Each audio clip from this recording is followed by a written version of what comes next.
3 weeks before my daughter's wedding, I stepped into a bridal boutique, thinking I was there to help finalize details. Instead, the owner suddenly grabbed my arm and whispered, "Hide in the fitting room." "You need to hear this." I demanded an explanation. She gave none, just shut the door and turned off the light. Every instinct told me to leave. I didn't. Through the thin wall, I heard my daughter's voice. Laughter, casual, relaxed. Then another familiar voice joined in. What they said next made my legs go weak, and I realized I was never meant to hear it. Thank you so much for being here and taking the time to listen to this story. Before we continue, I'd really love to hear from you. Where are you watching from today? Drop your city or country in the comments so we can connect. Also, just a quick note, this story includes some fictional details added for storytelling and learning purposes. Any resemblance to real people or places is purely coincidental, but the message behind it is very real, and I hope it stays with you. I sat motionless in that dark, fitting room as Nicholas Stone, the child I had raised, the son I had chosen, laughed about dumping me in a nursing home, and my daughter said nothing to stop him. My back pressed against the wall of fitting room 3, every muscle in my body tense. Through the thin barrier, I could hear fabric rustling as Scarlett admired herself in the mirror. Sharon's recording device sat on the shelf beside me, its tiny red light blinking silently in the darkness. I forced myself to breathe slowly, quietly, even as my world collapsed around me. Nicholas's voice cut through the moment with irritation. "You look beautiful already. Can we focus now?" Scarlett responded, her tone almost defensive. "This is my wedding dress, Nick." His reply came sharp and cold. "This isn't a real wedding, Scarlett. Remember that." The words hit me like a physical blow. Not a real wedding. Everything I had imagined, every father-daughter moment I had anticipated, was nothing but an elaborate lie. The door to their fitting room opened and heels clicked across the floor. Natalie Pierce's voice joined them. "Sorry I'm late. Traffic was terrible." Nicholas sounded relieved. "Good. Let's review the timeline one more time." Scarlett's voice carried a note of anxiety. "What if someone hears us?" Nicholas laughed dismissively. "Relax. Sharon's at the front desk. Who else would be here?" I was one wall away from them, holding my breath, separated by mere inches of plaster and betrayal. Natalie's voice shifted into business mode, clinical and precise. 3 weeks from today, Scarlett marries Graham Wells. Nicholas added casually, "Real name Aaron Mitchell, actor from Miami. 50,000 cash." Scarlett asked, uncertainty creeping into her words. "But the marriage license is real, right?" Natalie confirmed, "Yes, legally binding. But we file for annulment after 6 months." Nicholas explained, as if discussing a business merger, "Simple purpose, a married daughter gains access to the family trust funds." My mind reeled. Graham Wells. The man I had welcomed into my home, shaken hands with, offered congratulations to. An actor. A hired performer in this theater of deception. Nicholas continued laying out their scheme. The day after the wedding, Scarlett activates the power of attorney. Natalie responded efficiently. "I have the paperwork ready. Completely legal." Nicholas's voice took on a greedy edge. "We transfer funds to offshore accounts. We're talking millions, sweetheart." Scarlett's hesitation was barely audible. "Won't Dad notice right away?" Nicholas's laugh was cruel. "By the time the old man figures it out, it'll be too late." Natalie added, "The money moves through shell companies. Untraceable." My hands trembled against my knees. Millions. They were planning to steal everything Elizabeth and I had built together, everything we had saved for Scarlett's future. Scarlett's voice wavered with what might have been guilt. Do we really have to put Dad in a nursing home? Nicholas's response was ice. Yes, he'll notice the money. We need him out of the way. Natalie explained methodically. Dr. Gordon Price will evaluate him, declare him mentally incompetent. Nicholas added, cognitive decline from stress. Very believable. Scarlett's voice broke. But he's my father. Nicholas snapped back harshly. He's a rich old man and we're not. Get over it. Then, as if offering comfort, Golden Meadows is nice. Comfortable. He'll be fine there. Natalie concluded. Once he's declared incompetent, we have full control. Legal guardianship. Tears streamed silently down my face in the darkness. My chest ached with a pain far worse than any physical injury. This was my daughter. The little girl I had taught to ride a bike, consoled through nightmares, walked to her first day of school, and she was planning to lock me away. Nicholas continued, his voice animated with excitement. 6 months later, we annul Scarlett's marriage. Natalie added, offshore accounts are already set up. We liquidate the remaining assets. Nicholas laughed again, that same heartless sound. Then we disappear. New identities if necessary. Scarlett asked quietly. What about Dad? Nicholas's response was chilling in its indifference. What about him? He'll be at Golden Meadows for the rest of his life. I pressed my palm over my mouth to stifle any sound.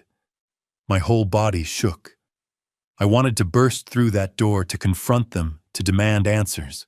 But Sharon's warning echoed in my mind. You need proof. The recording device continued its silent work, capturing every damning word. Nicholas's voice turned smug. You know what the best part is? He's completely blind to it. He trusts me. He trusts you. In 3 weeks, Chris Carter will have nothing, and we'll finally have everything we deserve. Suddenly, footsteps approached my door. The handle moved slightly. My heart stopped. Natalie's voice came suspicious and sharp.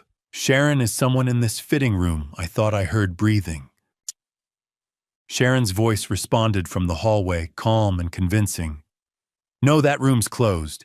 We're repairing the ventilation system. I froze completely. My heart pounded so violently, I was certain they could hear it through the wall. Silence stretched endlessly. Finally, Natalie spoke. All right, let's go. I have a meeting. I waited in that dark room for 15 minutes. After they left, trembling so violently, I could barely stand. When Sharon finally unlocked the door, I collapsed into her arms and sobbed. She held me steady, her grip firm despite my weight against her. No words passed between us. For a long moment, there was nothing to say that could make sense of what I had just heard. My legs felt like water beneath me, threatening to give out completely. Sharon guided me carefully down the narrow hallway, toward her private office, at the back of the boutique, checking over her shoulder to ensure the shop remained empty. Inside her office, she locked the door behind us and helped me into a chair. My hands wouldn't stop shaking. She pressed a glass of water into my palm, but I couldn't lift it to my lips without spilling. Sharon wrapped my fingers around the glass more tightly and raised it for me the way I had once done for Scarlett when she was feverish as a child. Chris, I'm so sorry, Sharon said softly, pulling tissues from a box on her desk. But you needed to hear it yourself. I couldn't speak. The words caught in my throat, drowned by grief and rage and disbelief. My daughter, my son. The two people I loved most in this world, plotting my destruction as casually as planning a vacation. Sharon moved to the recording device she had hidden in fitting room 3. Her fingers worked quickly, removing a small USB drive from the equipment. I recorded everything, 47 minutes total. She held the drive out to me, pressing it into my still trembling hand. This is yours. Make copies immediately. This is legal evidence. Confession on tape. I stared at the tiny piece of plastic in my palm, this small object that contained the complete annihilation of my family. I can't believe it, I whispered, my voice cracking. My daughter, my son. Sharon knelt beside my chair, her eyes filled with sorrow. There's more, Chris. Things they said before you arrived. She moved to her computer, plugging in a backup drive. The audio file loaded, and she scrolled backward to a conversation from 3 days earlier. Nicholas's voice emerged from the speakers, cold and matter-of-fact.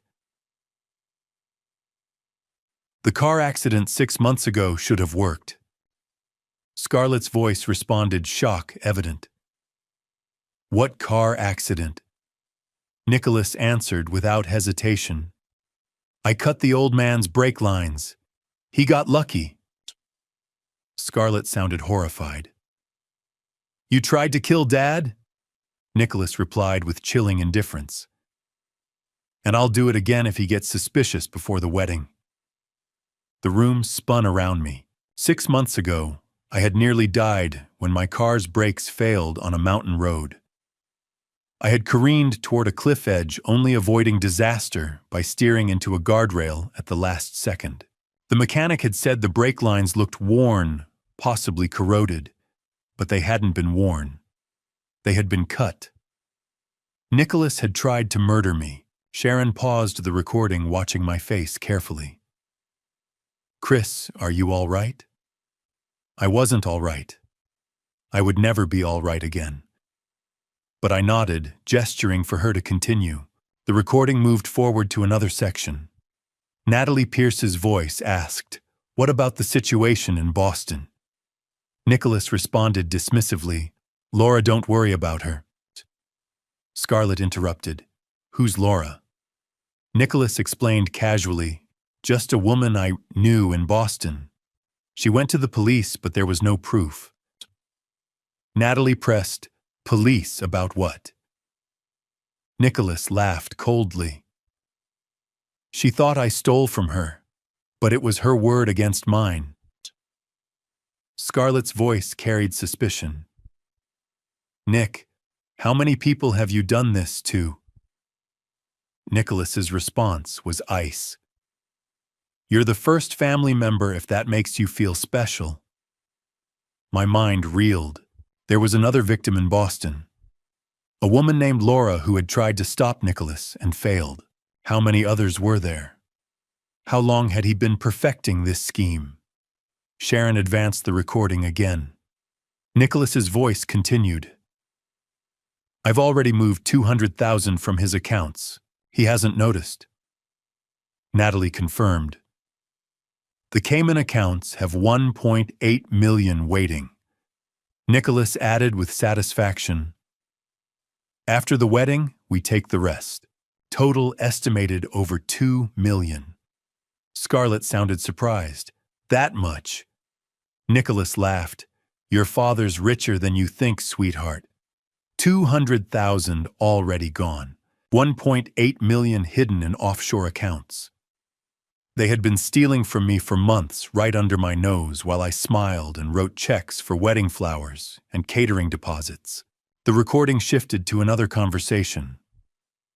Natalie's voice was businesslike. "Dr. Price wants 100,000 for the evaluation." Nicholas agreed without hesitation. "Fine. Worth it to lock the old man away legally." Then came the moments that showed how deeply Nicholas had manipulated my daughter. His voice turned gentle, persuasive. "Your mother would want you to be taken care of." Another clip. "Your father has more money than he could ever spend." And another. "We're not hurting him, just redistributing." Scarlett's voice weak and uncertain. "I just want to be happy." Nicholas smooth and controlling. "Then trust me. This is how we get there." Sharon stopped the recording and looked at me. "What will you do? Call the police?" I sat up straighter, something cold and hard settling in my chest. "No, not yet." Sharon's eyes widened. "Why not? You have evidence." I met her gaze, my voice steady for the first time since entering her shop, because I want to see their faces when I destroy them. A plan was forming in my mind, crystallizing out of the chaos. I'll gather more evidence. I'll build an airtight case, and I'll expose them at the wedding. Sharon looked uncertain. But 3 weeks of pretending, I cut her off. 3 weeks to make sure Scarlett sees who Nicholas really is. If I arrest him now, she'll think I'm the villain. If I expose him publicly with proof, she'll have to face the truth. Sharon studied my face, then nodded slowly. What do you need? I considered for a moment. A private investigator, someone discreet.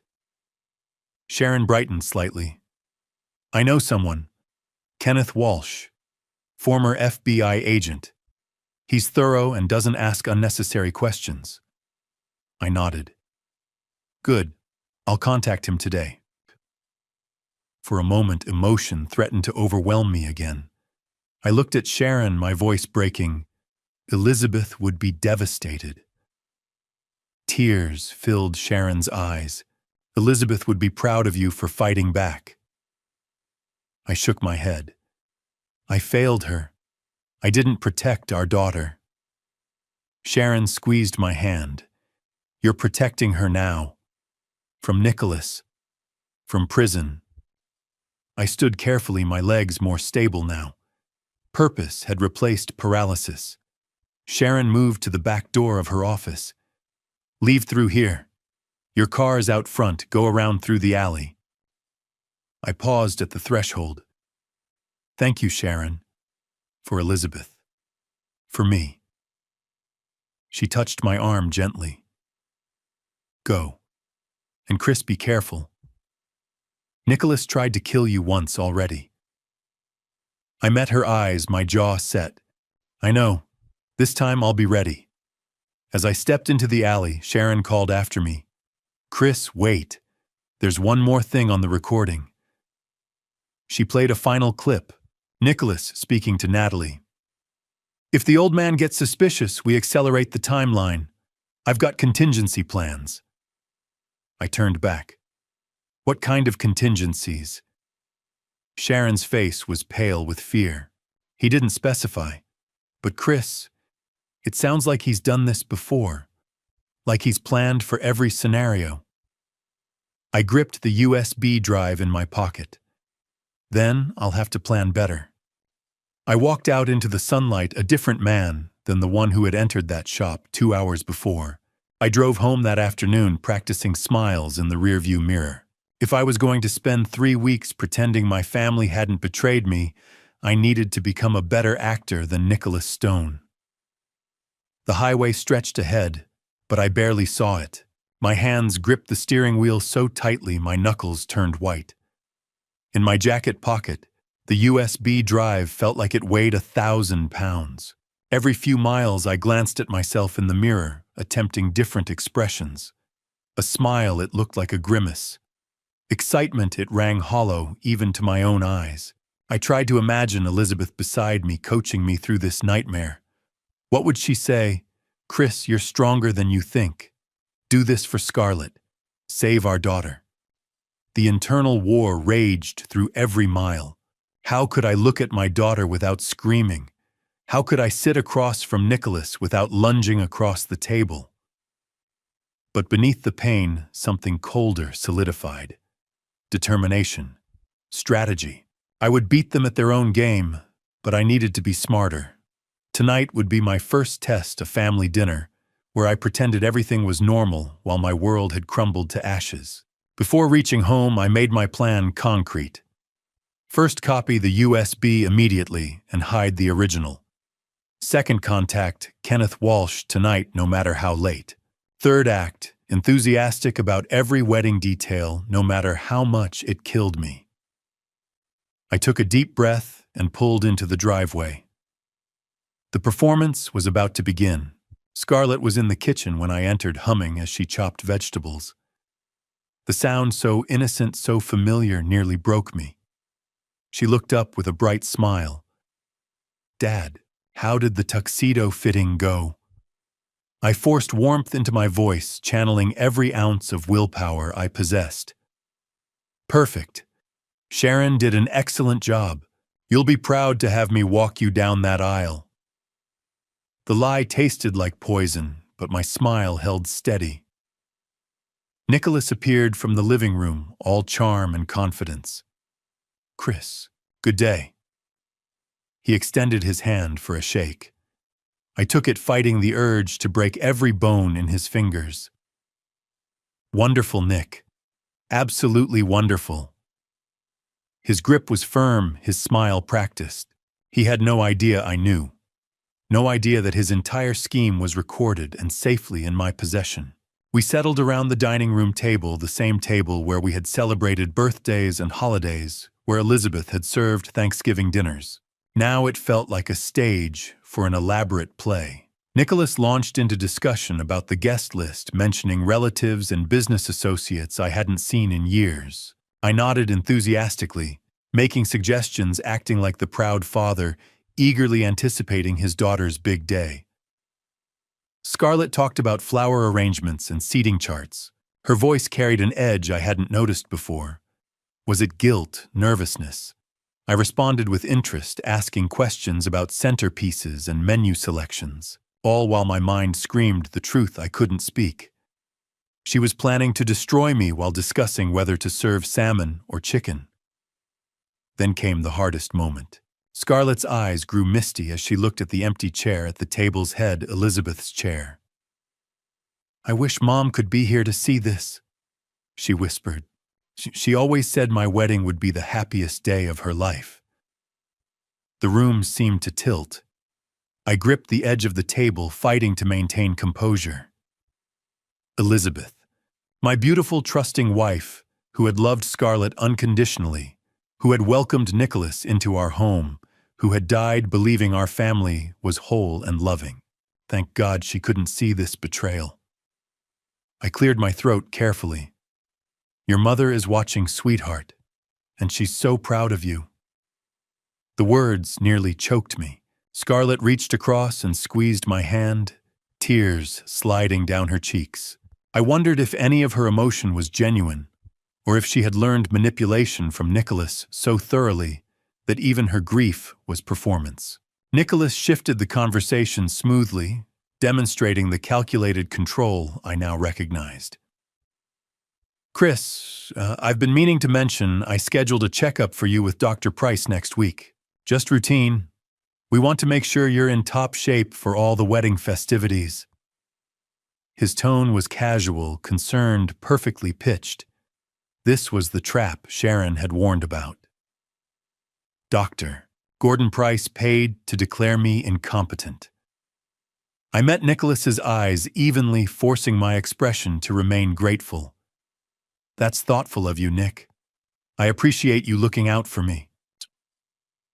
I watched satisfaction flicker across his face. He thought I was walking willingly into his snare. Dinner finally ended. Scarlett hugged me goodnight, her embrace feeling like both comfort and Judas's kiss. Nicholas clapped my shoulder, wishing me pleasant dreams. I climbed the stairs to my study, counting each step, holding myself together until the door closed behind me. At 10 o'clock, I locked the study door and exhaled for what felt like the first time in hours. The USB drive emerged from my pocket. I inserted it into my computer and began making copies, 3 in total. I would hide them in different locations, one in my office safe, one in a safety deposit box, one with my attorney. No matter what Nicholas tried, this evidence would survive. Next, I opened my email. Sharon had given me Kenneth Walsh's contact information. I typed carefully, "Mr. Walsh, I require assistance with a sensitive family matter. Urgent. Can we meet tomorrow morning?" I stared at the message, my finger hovering over send. Once I pressed that button, there was no turning back. This investigation would lead wherever it led, even if it meant sending my daughter to prison. I clicked send. The reply came within minutes. 10 a.m. tomorrow, my office. Come alone. Kenneth Walsh didn't waste words. Good. I needed efficiency, not sympathy. I pulled out a legal pad and began constructing a timeline. Elizabeth's death 2 years ago. Nicholas's increasing involvement in Carter Holdings. The brake line accident 6 months ago that nearly killed me. The $200,000 already stolen. The wedding scheduled for 3 weeks from now. The planned transfer to Golden Meadows nursing home. Every detail needed documentation, every pattern needed evidence. A knock at the door shattered my concentration. I quickly closed my laptop and shoved the legal pad into a drawer. Yes. My voice came out steadier than I felt. Dad, are you still awake? Scarlett's voice filtered through the wood. Can we talk? My heart hammered. What did she want? Had Nicholas sent her to test me? Had I made some mistake during dinner that revealed my knowledge? I opened the door, arranging my features into paternal warmth. Of course, sweetheart. What's on your mind? Scarlett stood in the hallway, her eyes brimming with unshed tears. She looked young, suddenly vulnerable, like the little girl who used to come to me with scraped knees and bad dreams. I just wanted to make sure you're happy, she said softly. About the wedding? About everything. I studied her face, searching for sincerity beneath the potential deception. Was this guilt? Second thoughts? Or another layer of manipulation? Why wouldn't I be happy? I asked carefully. She bit her lip, glancing down the hallway toward the bedroom she shared with Nicholas. When she looked back at me, something flickered in her expression. Fear, regret. I don't know, she whispered. I just needed to hear you say it. Kenneth Walsh's office looked exactly like I imagined a former FBI agent's, with cameras everywhere, filing cabinets with numeric locks, and a man who saw through me in 3 seconds and said, "You're being robbed by people you love." I hadn't even sat down yet. Kenneth gestured to the chair across from his desk, his eyes never leaving my face. He was in his late 50s, gray hair cut military short, with the kind of presence that commanded rooms without effort. His office occupied the 3rd floor of a nondescript building downtown, deliberately unremarkable from the outside. Inside, technology hummed quietly, surveillance equipment, encrypted computers, communication devices I didn't recognize. How did you know? I asked, lowering myself into the chair. Kenneth leaned back, fingers steepled beneath his chin. 23 years with the Bureau. I've seen that expression 1,000 times. The shock hasn't worn off yet, but you're trying to be strategic about it. So tell me who's stealing from you, how much, and how long has it been happening? I met his gaze directly. My daughter and my adopted son. Millions of dollars. At least 3 years, possibly longer. Kenneth didn't flinch, didn't show surprise. He simply pulled a notepad closer and clicked his pen. Tell me everything. I handed him the USB drive. This is 47 minutes of recorded confession. They don't know I have it. Kenneth inserted the drive into his computer, put on headphones, and listened. I watched his face as the recording played, the slight tightening around his eyes when Nicholas mentioned the brake lines, the thinning of his lips when Scarlett discussed the nursing home, the sharp look he shot me when Natalie Pierce detailed the offshore accounts. When it finished, Kenneth removed the headphones and sat silent for a long moment. Then he began writing rapidly, filling pages with notes. Fake wedding to actor named Graham Wells. Real name probably Aaron Mitchell. Miami connections. Transfer of family trust funds post-marriage. Power of attorney activation. Offshore accounts in Cayman. Dr. Gordon Price paid to declare incompetence. Golden Meadows nursing home. Previous murder attempt via brake line sabotage. Victim in Boston named Laura. Multiple co-conspirators. He looked up. This isn't their first rodeo. Your son has done this before. The words hit like physical blows, even though I already knew them to be true. Can you prove it? Kenneth nodded slowly. Yes, but it'll take time and resources. How long do I have? I answered immediately, 3 weeks. The wedding is scheduled for 21 days from now. Kenneth's eyebrows rose. You want to wait until the wedding? Why not arrest them now with this recording? I leaned forward, my voice steady with the resolve that had built through a sleepless night. Because I want my daughter to see who Nicholas really is. If I arrest him now, she'll think I'm the villain destroying her happiness. If I expose him publicly at the wedding, with irrefutable evidence in front of everyone they've lied to, she'll have to confront the truth. Kenneth studied me for several seconds, then nodded with something like respect. All right, here's what we do. Week 1, background checks, identity verification. I'll confirm Graham Wells's real identity, investigate Dr. Price's history, and dig into Natalie Pierce's credentials. Week 2, deep financial audit surveillance on Nicholas, and I'll contact my FBI connections to see if there are other victims. Week 3, build the legal case, prepare for wedding day, and coordinate with law enforcement for arrests. He pulled a business card from his desk drawer.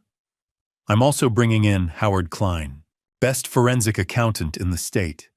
If money's been moved, Howard will find where, when, and how. I nodded. Whatever it costs. Kenneth named his retainer without hesitation. $50,000 for my services. Howard will need $30,000. We move fast, we move quietly, and we document everything for prosecution.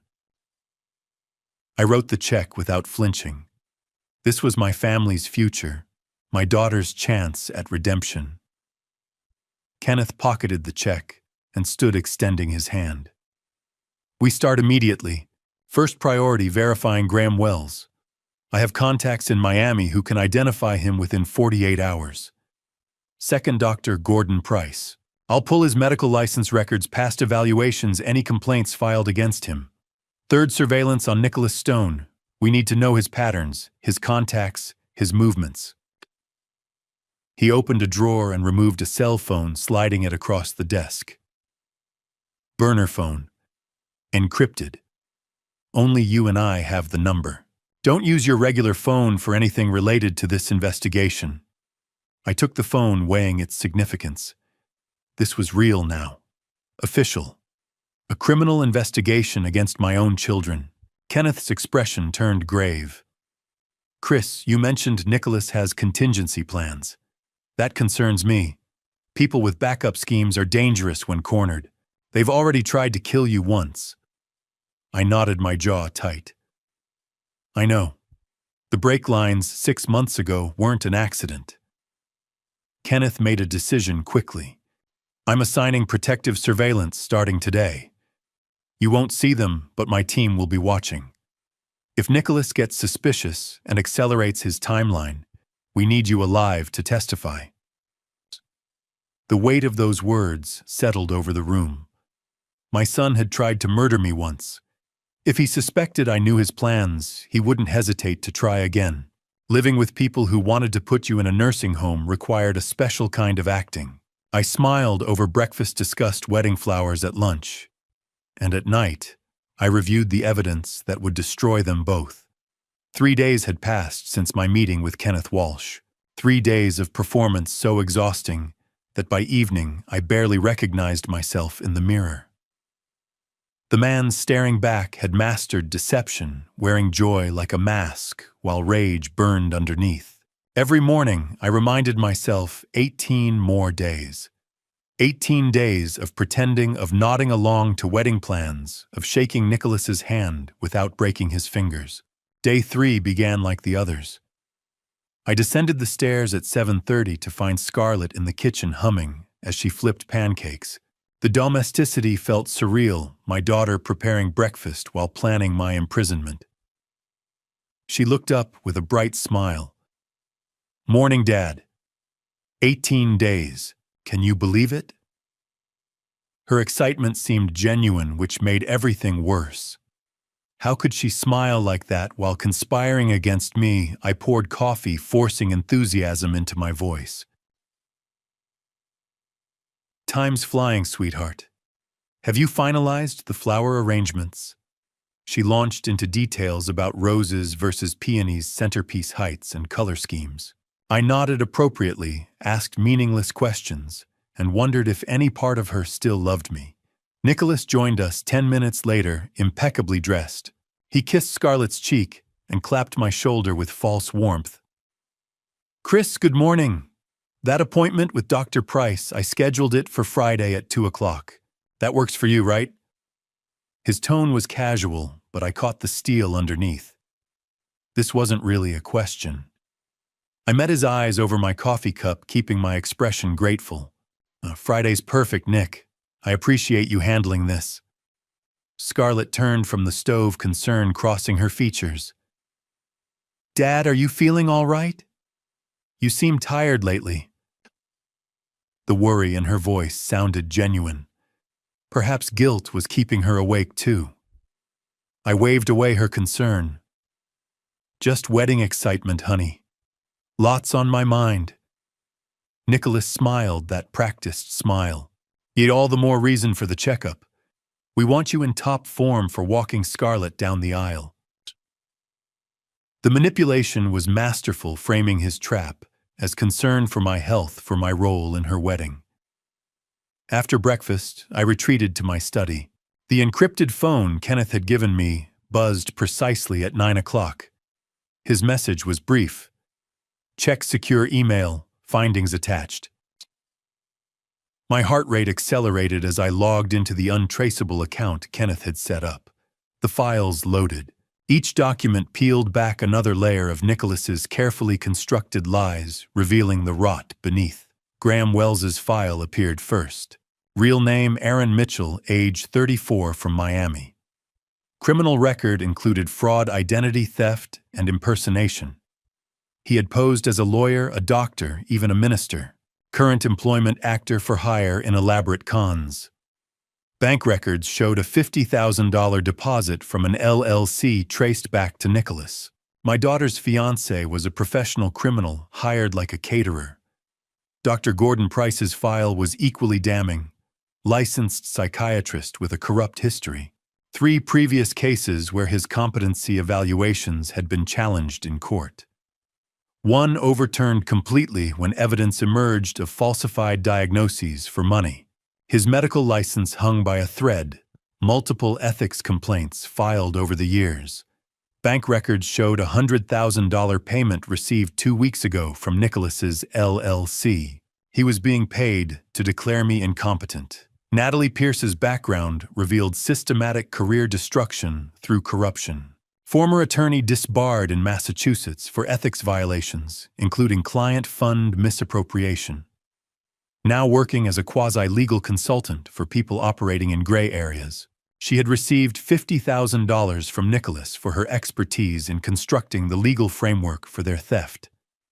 But the file labeled Laura Winters, Boston victim, truly gutted me. Kenneth had tracked her down. Wealthy widow, late 60s, met a charming young man calling himself Matthew Reed. He romanced her, gained her trust, convinced her to invest in his business ventures. $400,000 disappeared into offshore accounts before she realized the truth. She went to police, but Matthew Reed had vanished. The photograph Kenneth included showed a slightly different haircut, a beard, but the eyes were unmistakable. Nicholas Stone. Matthew Reed. How many names had he used? How many people had he destroyed? I sat back, the files blurring before my eyes. 24 years. I had raised Nicholas for 24 years, never suspecting the predator I had welcomed into my home. Elizabeth and I had given him everything: education, opportunities, love, and this was his repayment. A knock at the study door jolted me. I quickly minimized the files and called out, "Come in." Nicholas entered, his expression friendly but his eyes calculating. "Chris, got a minute? I wanted to discuss the cognitive tests Dr. Price might run Friday, just so you're prepared and not anxious." I gestured to the chair across from my desk, forcing a grateful smile. Of course, Nick. Whatever you think is best. Nicholas settled comfortably, crossing one leg over the other. He looked perfectly at ease, like a dutiful son helping his aging father. His smile was warm as he leaned forward. That's what family does, Chris. We take care of each other. The woman on the other end of the line said, Mr. Carter, my name is Laura Winters. Kenneth Walsh told me you're investigating Nicholas Stone. I want to help. Because he destroyed my life too. Her voice carried the weight of someone who had survived devastation and emerged hardened by it. I gripped the encrypted phone tighter, my study door locked. Kenneth had warned me he was reaching out to Nicholas's previous victims, but hearing Laura's voice made it viscerally real. My son, the man I had raised, was a serial predator. Ms. Winters, thank you for calling. I'd like to hear your story directly. Laura took a breath, steeling herself. 2 years ago, I met a man named Matthew Reed at a charity gala in Boston. I had just lost my husband to cancer 6 months earlier.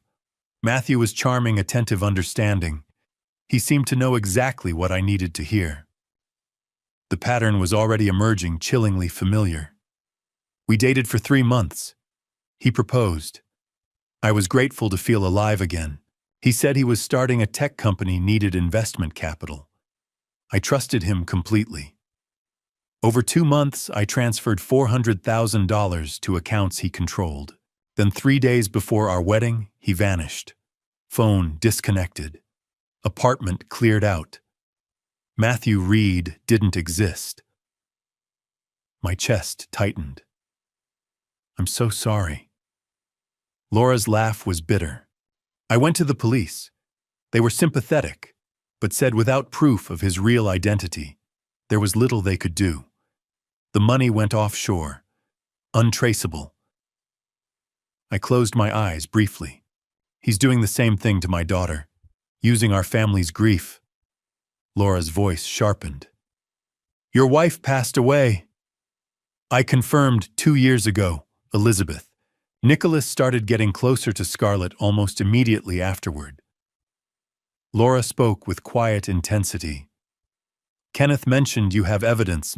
Would it help if I could identify Nicholas Stone as Matthew Reed? My pulse quickened. You have proof. Her tone turned triumphant. I have photographs, wire transfer receipts with his signatures, and a wedding venue contract from a Boston hotel.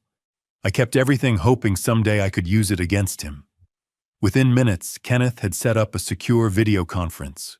Laura Winters appeared on my screen, a dignified woman in her late 60s, silver hair, styled elegantly, eyes sharp with determination. She held up a photograph. Even through the screen, I recognized Nicholas. Different styling glasses, a neatly trimmed beard, but unmistakably him.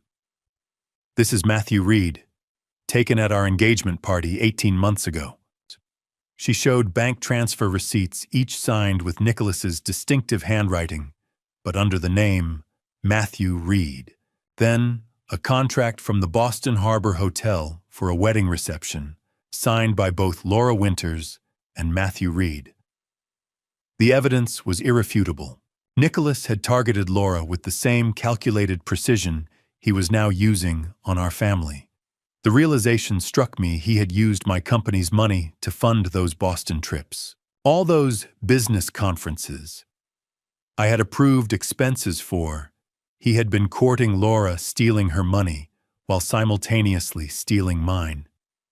Mrs. Winters, I said carefully. Nicholas targets wealthy people who have recently lost someone they love, grieving and vulnerable.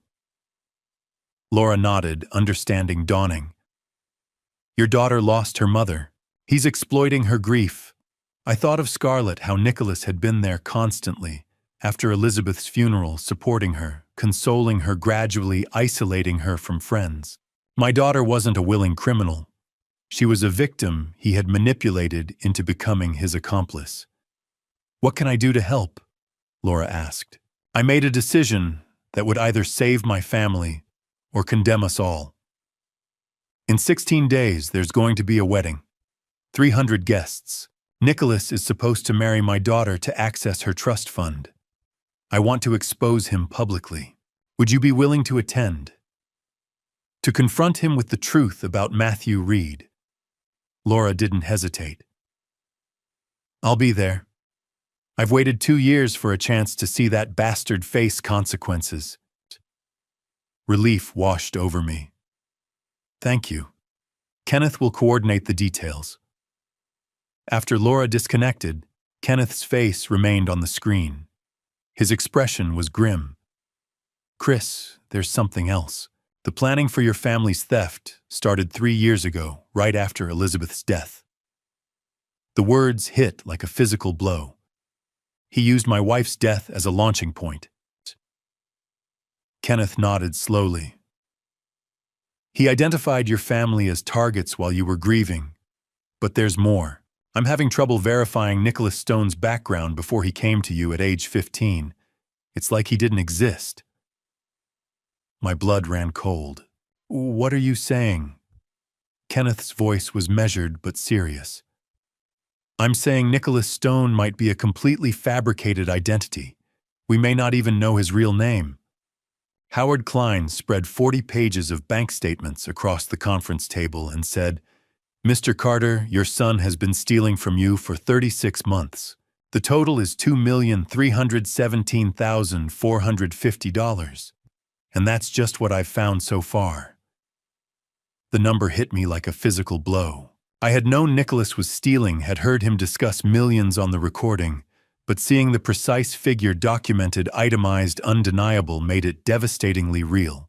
Kenneth Walsh sat beside me in Howard's downtown office, his expression grim as the forensic accountant continued his presentation. Outside the window, the city moved through its normal Tuesday afternoon rhythm, oblivious to the financial devastation being unveiled in this conference room. Howard Klein was exactly what Kenneth had promised, methodical, thorough, and relentless. In his late 50s with wire-rimmed glasses and the demeanor of a surgeon, he had spent 8 days dissecting 3 years of Carter Holdings' financial records, my personal accounts, family trust documents, and investment portfolios. The results were catastrophic.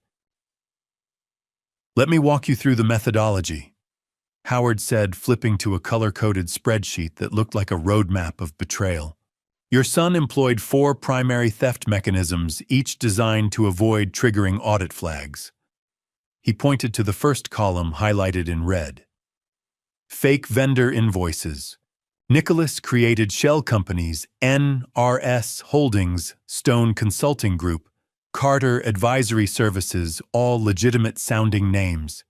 He submitted invoices for services never rendered. Total from this method, $890,000. I stared at the numbers, my hands clenched beneath the table. Those company names I had approved those payments myself, trusting Nicholas's explanations about business development consultants and strategic advisors. Every signature I had provided had been another nail in my own coffin. Howard continued, pointing to the yellow column. Fraudulent expense reports, business trips that never happened, client dinners at restaurants that don't exist, conference registrations for events he never attended. He was remarkably creative, mixing real expenses with fake ones to avoid detection. Total $340,000. Those Boston trips to court Laura Winters, those Miami trips to hire Graham Wells, all funded with my money, documented as legitimate business expenses. The green column came next. Direct transfers to shell companies. These were larger movements disguised as investment opportunities or business acquisitions. The money flowed through multiple intermediary accounts before landing offshore. Total $510,000. Howard's finger moved to the final column marked in blue. Family Trust Fund embezzlement. This was the most sophisticated. Nicholas had Natalie Pierce create legal documents giving him limited power of attorney over certain trust accounts. He systematically withdrew funds, always staying just below the threshold, that would require board approval. Total $577,000. The room spun slightly. Howard looked at me with something like sympathy. Mr. Carter, the total documented theft is $2,317,450, and I believe there's more I haven't found yet. Kenneth leaned forward. Where did the money go? Howard pulled up another document, this one showing a complex web of accounts and transfers. Ultimately, the Cayman Islands. Multiple accounts, but they converge on one primary destination. He highlighted a name that made my blood run cold: S. Carter Hayes. Scarlett Carter Hayes, I whispered. Howard nodded.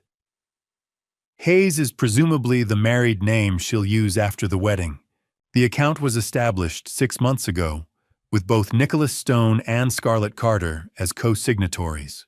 However, he pulled up another document.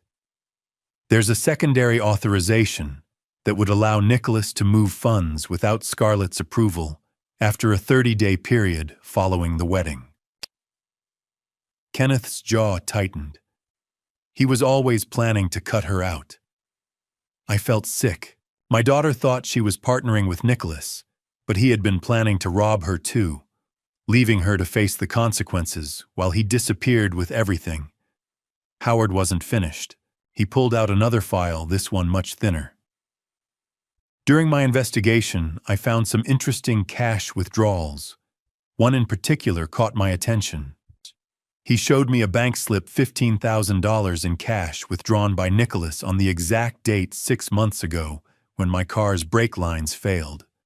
I cross-referenced this with some research Kenneth provided. There's a mechanic named A. Rodriguez who deposited $15,000 in cash the day after your accident. He's since disappeared, moved to Mexico, no forwarding address. The implications were clear. Nicholas had paid someone to sabotage my car to murder me. The evidence was mounting, each piece more damning than the last. Howard continued flipping through more documents. I also found something disturbing in the personal expense category. Nicholas submitted invoices for Scarlett's psychological therapy sessions, grief counseling after your wife's death. Except I contacted the therapist's office. Scarlett attended 3 sessions total, not the 47 Nicholas billed for. He pocketed approximately $18,000 by exploiting his sister's grief. My daughter's pain monetized. Nicholas had found a way to profit even from Scarlett's mourning. The cruelty was breathtaking.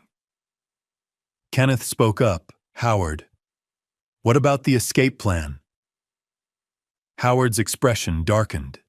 That's where it gets interesting. I found airline reservations, a one-way ticket to Grand Cayman departing 2 days after the wedding. He paused for emphasis. 1 ticket, not 2. Just Nicholas. I closed my eyes. Scarlett had no idea. She thought they were partners planning a future together. Nicholas was planning to abandon her immediately after the wedding, leaving her to face criminal charges alone while he vanished with millions. Kenneth pulled out his phone. I've been in contact with FBI Special Agent Monica Blake. She's been building a case against Nicholas for interstate fraud. With your evidence and Laura Winters' testimony, we have enough to freeze the Cayman accounts. I looked up sharply. When? Kenneth's smile was grim. Wedding morning. The accounts will be frozen before Nicholas can transfer a single dollar. He'll be trapped. Howard held up one final document. There's one more thing. I found another account, this one in Singapore. $3.2 million. The number was staggering. Singapore. Where did that money come from? Howard shook his head slowly. I don't know yet. It's not from your accounts, which means Nicholas has other victims we haven't identified. This is bigger than we thought. Before I could process this revelation, Kenneth's phone buzzed. He glanced at the screen, his expression shifting to alarm. It's my surveillance team. He answered, listened for 30 seconds, then looked at me with concern. Chris Nicholas is at a storage facility across town. My team says he's moving boxes, documents, computer equipment, large amounts of cash. He's preparing to run. My heart raced. The wedding is still 13 days away. Why would he run now? Kenneth stood already moving toward the door. Either he's gotten suspicious or he's accelerating his timeline. Either way, we need to move fast. The surveillance photos showed my son loading boxes into a storage unit at midnight. Kenneth's next words made my blood run cold. Chris, he's not just preparing to run. He's preparing to disappear completely. We sat in Kenneth's office at 2 a.m, the city dark beyond the windows. His surveillance team had been following Nicholas for 6 days, documenting his movements, photographing his meetings, intercepting his communications. The evidence sprawled across Kenneth's desk. Printed photographs, transcribed messages, GPS tracking logs, each piece revealing another layer of Nicholas's betrayal. Kenneth pushed the first batch of photos toward me. These were taken 3 days ago. Boston, the Marriott downtown parking garage. I picked up the top photograph, and the world tilted. Nicholas pressed against a car, kissing Natalie Pierce. Not a friendly peck. Not a professional greeting, a deep, passionate kiss between lovers. The timestamp showed 11:47 p.m. I checked my calendar. 3 days ago, Nicholas had told Scarlett he was attending a business dinner in Boston. She had smiled, kissed his cheek, told him to drive safely. Kenneth laid out more photos in chronological sequence. Nicholas and Natalie entering a hotel together, leaving separately 2 hours later, meeting at a coffee shop, sitting close, holding hands across the table. Another photo showed them at a restaurant.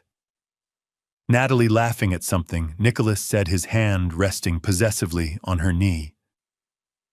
"How long has this been going on?" I asked, my voice hollow. Kenneth consulted his notes. Based on credit card records and hotel receipts, at least 18 months. They've been meeting twice a week, usually at the Riverside Inn, a cheap motel on the outskirts of town, where no one would recognize them. 18 months. While Nicholas was supposedly engaged to help Scarlett through her grief, while he was planning a future with my daughter, he had been sleeping with her maid of honor. The cruelty was staggering. Kenneth pulled up another set of photographs on his laptop. This is from last night. The storage facility. The images showed Nicholas arriving at 11:30 p.m. in a rental car, not his usual vehicle. He opened Unit 247 and began loading boxes inside. Kenneth zoomed in on one photo. Inside the unit, clearly visible, were stacks of cash, multiple laptops, and several passports spread on a table. "Can you enhance that?" I pointed to the passports. Kenneth clicked through several filters until the image sharpened. The passport photo was Nicholas, but the name read Robert Mitchell. Another showed Michael Ross. A third, David Stone. "He's got at least 3 complete identities ready," Kenneth said. "Passports, driver's licenses, credit cards, birth certificates. These aren't cheap fakes, they're professional grade, probably cost him $50,000 each." I stared at the screen. Nicholas had been planning this for years, building escape routes, creating fallback identities. This wasn't opportunistic theft, it was a meticulously orchestrated operation. Kenneth opened another file. "Chris, we intercepted text messages between Nicholas and Natalie. I'm warning you, they're difficult to read." He handed me printed transcripts. I forced myself to look. Nicholas, 2:34 a.m. Scarlett asked about the honeymoon again. I told her Bali. Idiot believed me. Natalie, 2:36 a.m. LOL. She actually thinks you're marrying her. Nicholas, 2:37 a.m. She'll figure it out when the FBI shows up. By then we'll be in Singapore. Natalie, 2:39 a.m. What if she talks? Cuts a deal. Nicholas, 2:41 a.m. Let her. She signed everything, transferred the money. Legally, she's just as guilty. We planned it that way. Remember, Natalie, 2:43 a.m. You're brilliant. She takes the fall, we take the money. Nicholas, 2:45 a.m. That's what pawns are for baby. My hands shook so violently I nearly dropped the papers. Kenneth watched me carefully, ready to intervene if needed. I took a deep breath and continued reading. Natalie, yesterday, 8:15 p.m. Price finished the cognitive assessment paperwork. Signs dementia and recommends immediate placement. Nicholas, 8:17 p.m. Perfect. Golden Meadows has the room ready, Natalie. 8:18 p.m. Confirmed. Once he's declared incompetent, you have full control. Nicholas, 8:20 p.m. The old man made this too easy. Trusts me completely. Just like Scarlett. Natalie, 8:22 p.m. When do we leave, Nicholas? 8:24 p.m. 2 days after the wedding. Flight to Cayman, then connections to Bangkok. I booked under Ross and Mitchell identities. Natalie, 8:26 p.m. Both tickets, not taking any chances. Nicholas, 8:28 p.m. No chances, no loose ends, no Scarlett. I set the papers down, unable to read more. Does Scarlett know about Natalie? Kenneth shook his head. No indication she suspects anything. Nicholas has been careful, no public displays, no overlapping schedules that would raise questions. To Scarlett, Natalie is just her loyal maid of honor. Kenneth pulled out another document. Here's their complete escape plan reconstructed from intercepted communications and financial records. Day 1, the wedding happens. Scarlett activates power of attorney, transfers trust fund access to Nicholas. Day 2. Nicholas and Natalie fly to Grand Cayman, empty the accounts. Day 3, they fly to Bangkok under false identities. Thailand has no extradition treaty with the U.S. Day 4. Scarlett wakes up to FBI agents at her door alone with all evidence pointing to her as a co-conspirator. The calculation was breathtaking. Nicholas had positioned Scarlett to take complete legal responsibility, while he vanished with both the money and his actual lover. My daughter manipulated, used, and ultimately abandoned to face federal prosecution. Kenneth showed me one final photograph. Nicholas and Natalie at an outdoor cafe, both laughing. The timestamp showed yesterday, just hours after Nicholas had told Scarlett he loved her, had kissed her goodnight, had promised her a beautiful future together. In the photo, Nicholas's expression was relaxed, happy, entirely at ease. This was his real self, not the devoted brother, not the concerned son, but a predator celebrating a successful hunt. What do you want to do? Kenneth asked quietly. We have enough evidence now. We could arrest him tonight, freeze the accounts, end this immediately. I stared at the photograph for a long moment. Part of me wanted exactly that, wanted Nicholas in handcuffs, wanted this nightmare over. But another part, the part that still loved my daughter despite everything, knew that immediate arrest wouldn't save her. She needed to see the truth herself, needed to understand who Nicholas really was before the FBI destroyed him. No, I said finally. We stick to the plan. We let it play out until the wedding. Kenneth looked concerned. Chris, he's dangerous. If he suspects we're on to him, I cut him off, my voice harder than I'd ever heard it. Then we make sure he doesn't suspect. We keep playing our roles. And on that wedding day, in front of 300 witnesses, Scarlett will see exactly what kind of monster she's been protecting. Let her watch him kiss Natalie. Let her hear about the escape plan that didn't include her. Let her see it all. Kenneth studied my face, then nodded slowly. All right. But Chris, when this happens, it's going to destroy her. I looked at the photograph again, at Nicholas's smile, at Natalie's hand on his arm. Nicholas already destroyed her. I'm just making sure she survives it. Scarlett appeared at my study door at midnight, with tears streaming down her face, and said, Dad, can we talk? I'm having doubts about this wedding. For one moment, I thought she would confess. For one moment, I hoped I could forgive her. She stood in the doorway wearing an old college sweatshirt, looking younger than her 26 years. Her hair was pulled back messily, her eyes red and swollen. She clutched a tissue in one hand, twisting it nervously. "Come in, sweetheart," I said, closing my laptop quickly. The screen had been displaying surveillance photos of Nicholas and Natalie, but Scarlett couldn't see that now. I gestured to the chair across from my desk. "What's troubling you?" She sat down heavily, fresh tears spilling over. "I keep thinking about Mom. Whether she'd be proud of me. Whether she'd approve of this wedding of Nicholas, of everything." Her voice cracked on the last word, and something in my chest twisted painfully.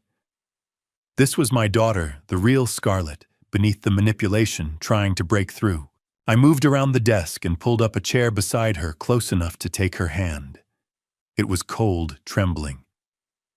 "Your mother loved you more than anything in the world. She'd want you to be happy, truly happy, not just going through motions."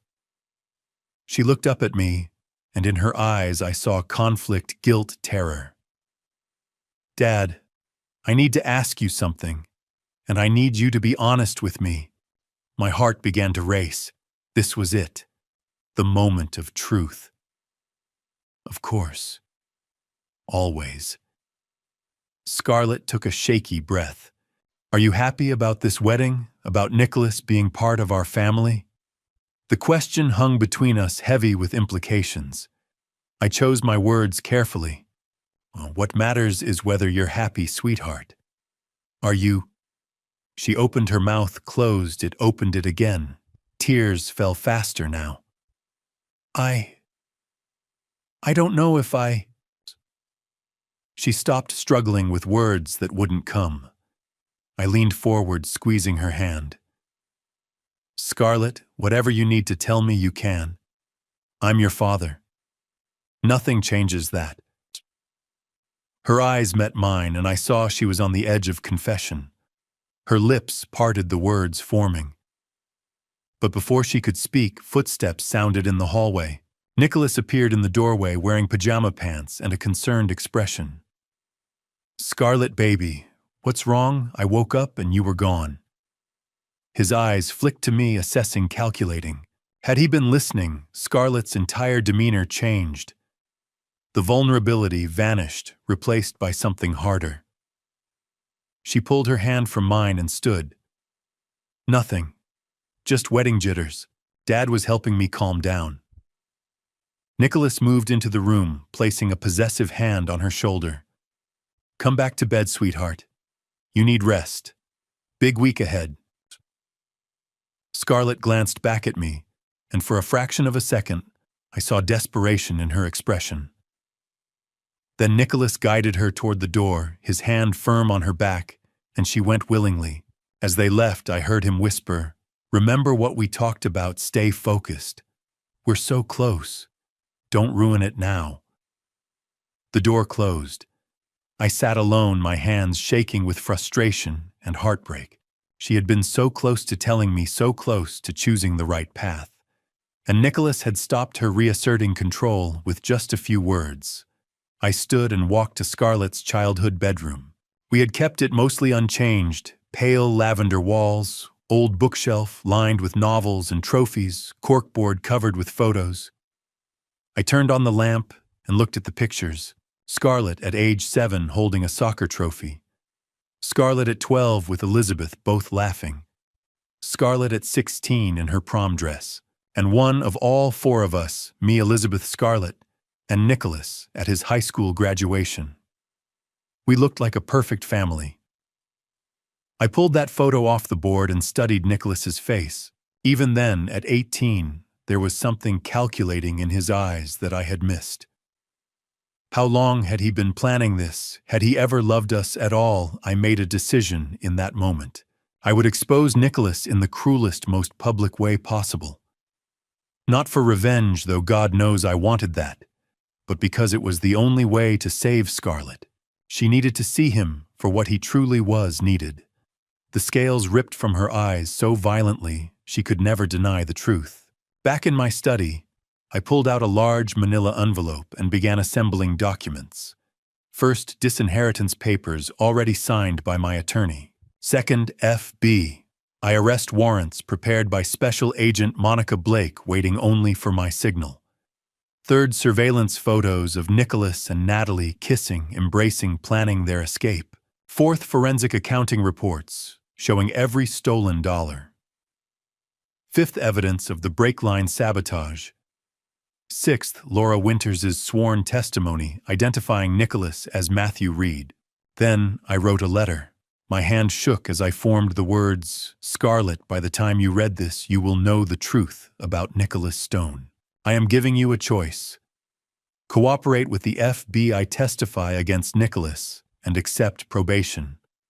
Or remain loyal to him and face federal prosecution that could mean 20 years in prison. Choose wisely. Choose for yourself, not for him. I love you. Always. Dad." I sealed everything in the envelope and labeled it for Scarlett Carter, to be opened after arrests. Kenneth called at 1:30 a.m. "Chris, it's confirmed. The Cayman accounts freeze at 8 a.m. on the wedding day. The moment Nicholas tries to access them, he'll get an error message. He'll be trapped." I closed my eyes, feeling grim satisfaction. "Good. What about the FBI?" Kenneth's voice turned cautious. "That's why I'm calling. Agent Blake wants to arrest Nicholas immediately. She says he's too dangerous, too likely to run. She's pushing hard for Wednesday arrests 4 days before the wedding." My jaw tightened. "No. Tell her we stick to the plan. Wedding day. Public exposure." "Chris, she's concerned about your safety. Nicholas has already tried to kill you once. If he gets spooked." I interrupted, my voice hard as steel. "Then we make sure he doesn't get spooked. 4 more days of performance. And then in front of everyone he's deceived, Nicholas Stone will finally face justice. Tell Agent Blake that's non-negotiable." Kenneth was silent for a long moment. "All right. But you're taking a hell of a risk." I looked at the envelope containing my daughter's future. I'm taking the only risk that might save her. Special Agent Monica Blake spread crime scene photos across the conference table and said, "Mr. Carter, Nicholas Stone is a professional criminal. We've connected him to 3 other fraud cases, 2 attempted murders, and 1 suspicious death." The FBI field office conference room was sterile, and cold fluorescent lights humming overhead. Monica Blake sat across from me, flanked by 2 other agents. Kenneth Walsh sat to my right, his expression grave. We had been summoned after my insistence on waiting for the wedding day arrests reached the Bureau's attention. Agent Blake wanted to change my mind. She was in her early 40s, sharp-eyed and no-nonsense, with the bearing of someone who had seen humanity's worst. She tapped one of the photos. "This is what we're dealing with. Not some opportunistic thief, but a predator who has perfected his craft for over a decade." I forced myself to look at the photos. Crime scenes, court documents, mugshots of Nicholas under different names. Each image was a hammer blow to whatever remained of my paternal illusions. Agent Blake pulled out a file folder. "Federal charges, we're prepared to file wire fraud, money laundering conspiracy to commit murder, identity theft, interstate transportation of stolen property. If convicted on all counts, Nicholas Stone is looking at 20 to 30 years in federal prison, possibly more." Kenneth leaned forward. "What about the other cases you mentioned?" Blake opened another folder. 2015, Seattle, Washington. Nicholas, using the name David Sterling, targeted a wealthy widow named Margaret Chen. Over 6 months, he convinced her to invest $800,000 in fake real estate development. When she started asking questions, she died in a fall down her basement stairs. My stomach turned. "You think he killed her?" Blake's expression was carefully neutral. Local police ruled it accidental, but Mrs. Chen's daughter insisted her mother was terrified of basements, never went down there alone. The medical examiner noted bruising inconsistent with a simple fall. No charges were filed, insufficient evidence. But David Sterling disappeared the day after her funeral, and the $800,000 was never recovered. She pulled out another file. Divi Tukstoshi Aston Padsmith. Denver, Colorado. Nicholas operated as James Carrington, befriending businessman Robert Paulson. Same pattern: gained trust, manipulated finances, embezzled $1.2 million. When Paulson discovered the theft and threatened prosecution, his car's brake lines failed on a mountain road. I gripped the edge of the table. Like mine. Blake nodded. Exactly like yours. Paulson survived but suffered severe injuries. He couldn't identify who tampered with his vehicle. James Carrington vanished before police could question him. We didn't connect these cases until Kenneth brought us your evidence. Another agent spoke up, younger, with a tablet. We've identified possible victims in Phoenix, Atlanta, and Miami. We're still gathering evidence. But the pattern is consistent. Nicholas targets wealthy individuals, often recently bereaved, establishes relationships, steals systematically, then disappears. When victims get too close to truth, he escalates to violence. The scope was staggering. Nicholas wasn't just a con man, he was a serial predator operating across the country for years. And I had welcomed him into my home at age 15, given him my name, raised him as my son. Blake leaned back, studying me. Mr. Carter, this is why we want to arrest him immediately. Nicholas Stone is dangerous. The longer we wait, the higher the risk he'll sense the trap and either flee or do something desperate. I met her gaze steadily. Agent Blake, I understand your concern, but my daughter is also facing charges. If we arrest Nicholas now, she'll believe he's the victim, that I destroyed her happiness. She'll defend him, possibly perjure herself trying to protect him. Blake's expression softened slightly. I sympathize, but we can't risk. I interrupted, my voice firm. If we expose him at the wedding with 300 witnesses, with Laura Winters testifying with photographic evidence of his affair with Natalie Pierce, Scarlett will have no choice but to face reality. That's her only chance at redemption. Kenneth added his support. Monica, we have round-the-clock surveillance on Nicholas. If he makes any move to flee, we execute arrests immediately. But Chris is right. This public exposure is Scarlett's best chance to cooperate rather than obstruct. Blake exchanged glances with her colleagues, then sighed. All right, we'll wait. But the moment Nicholas shows signs of running, we move. Agreed. I nodded. Agreed. She pulled out official paperwork. Arrest warrants are signed and ready for Nicholas Stone, Natalie Pierce, and Dr. Gordon Price. Execution is scheduled for Saturday, 12:05 p.m. at St.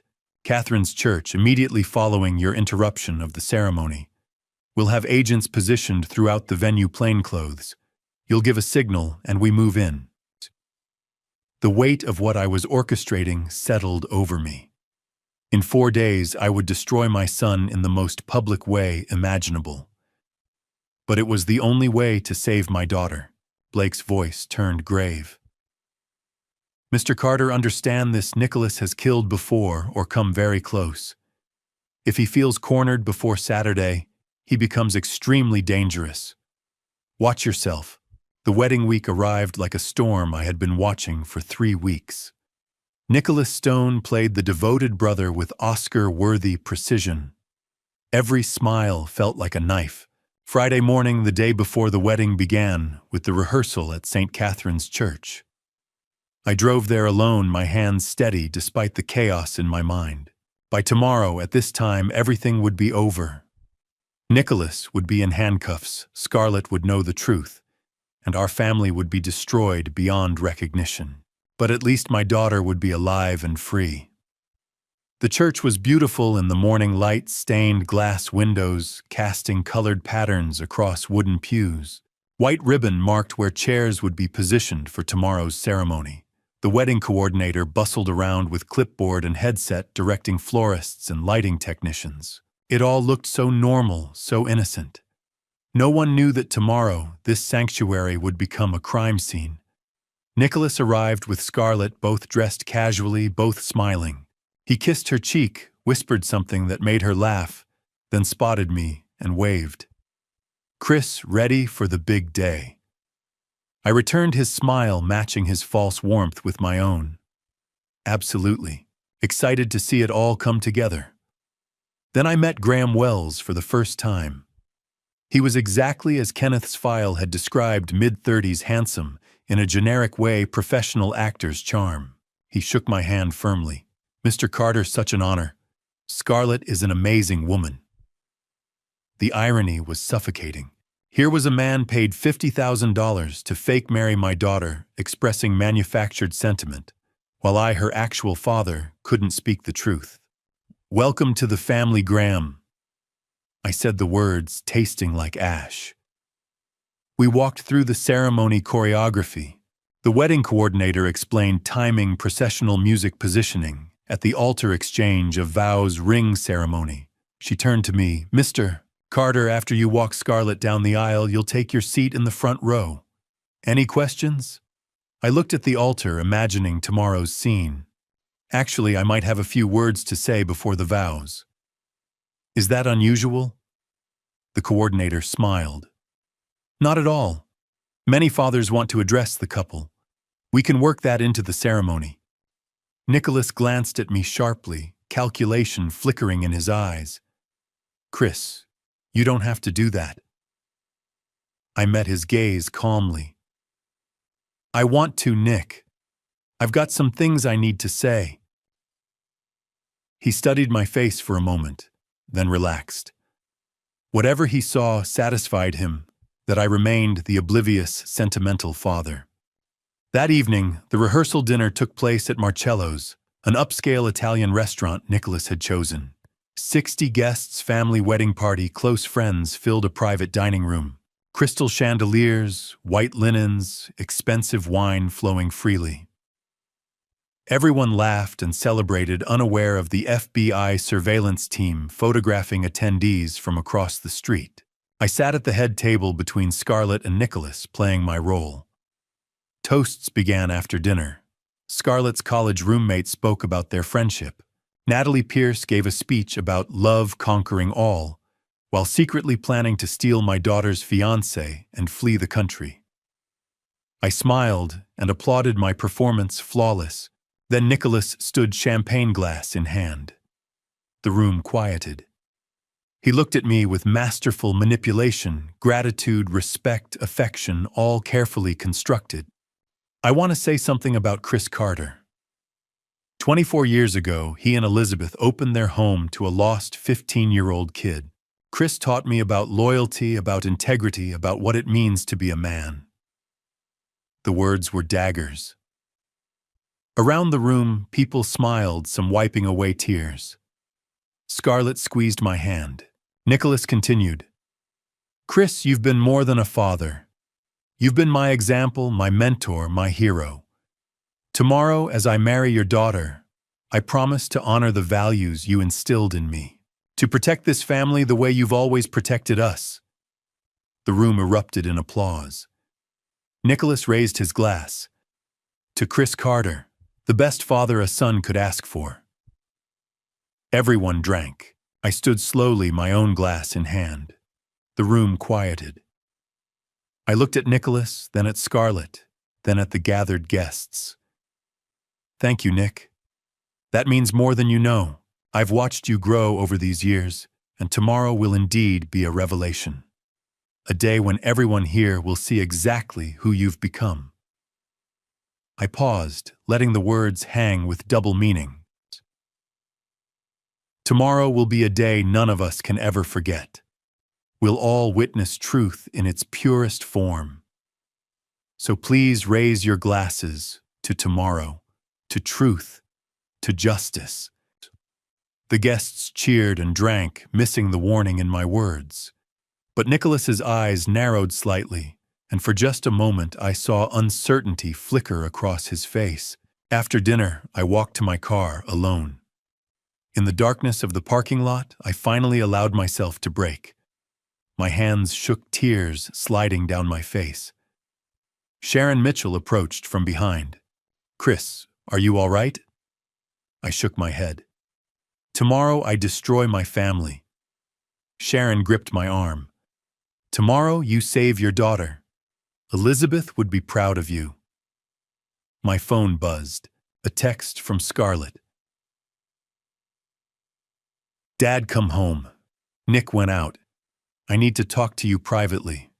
Please." I raced home at 11 p.m., heart pounding. Scarlett's text said she needed to talk privately. This was her last chance to confess before I destroyed her life publicly. The house was dark when I pulled into the driveway, only the porch light glowing. Nicholas's car was gone.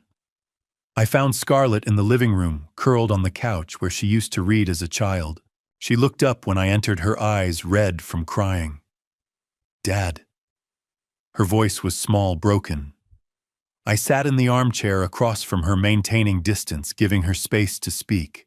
"I'm here, sweetheart. What did you want to talk about?" She pulled a blanket tighter around herself. "Tomorrow's my wedding day. I should be excited, but I just feel wrong, like something terrible is about to happen." My chest tightened. This was it. The moment she would finally tell me the truth.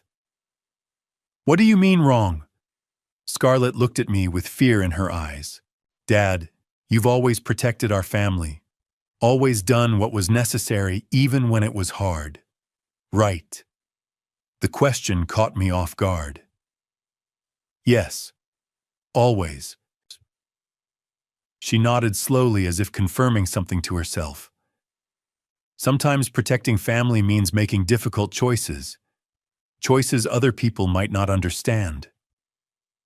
My blood ran cold. This wasn't a confession. This was justification. "Scarlett, what are you saying?" She met my gaze directly. "I'm saying that tomorrow, no matter what happens, I need you to trust that I'm doing what's best for our family. That Nicholas and we're doing what Mom would have wanted." The invocation of Elizabeth's name, using her mother to justify theft and betrayal, nearly broke me. I leaned forward, keeping my voice gentle.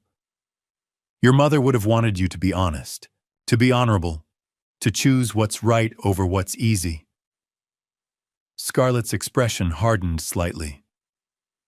"Mom would have wanted me to be taken care of, to be secure." There it was, Nicholas's manipulation speaking through my daughter's mouth. She had chosen him over truth, over family, over everything Elizabeth and I had taught her.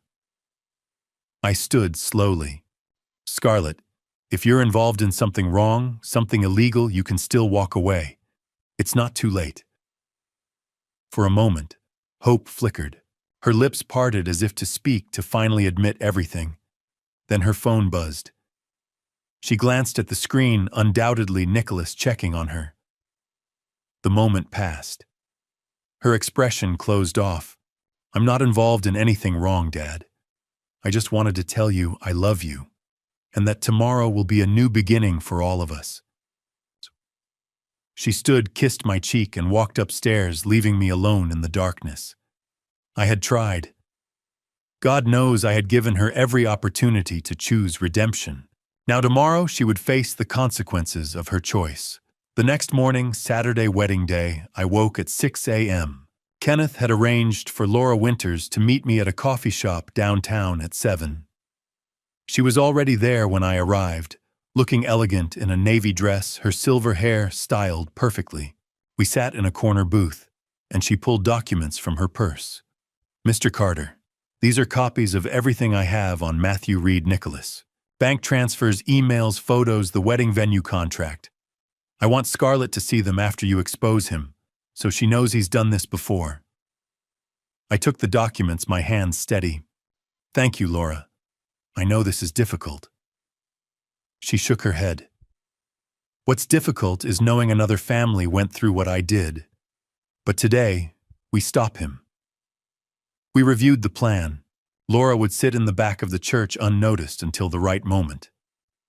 When I gave the signal, the phrase, truth in its purest form, she would come forward. FBI agents would move in immediately after. Simple. Devastating. Final.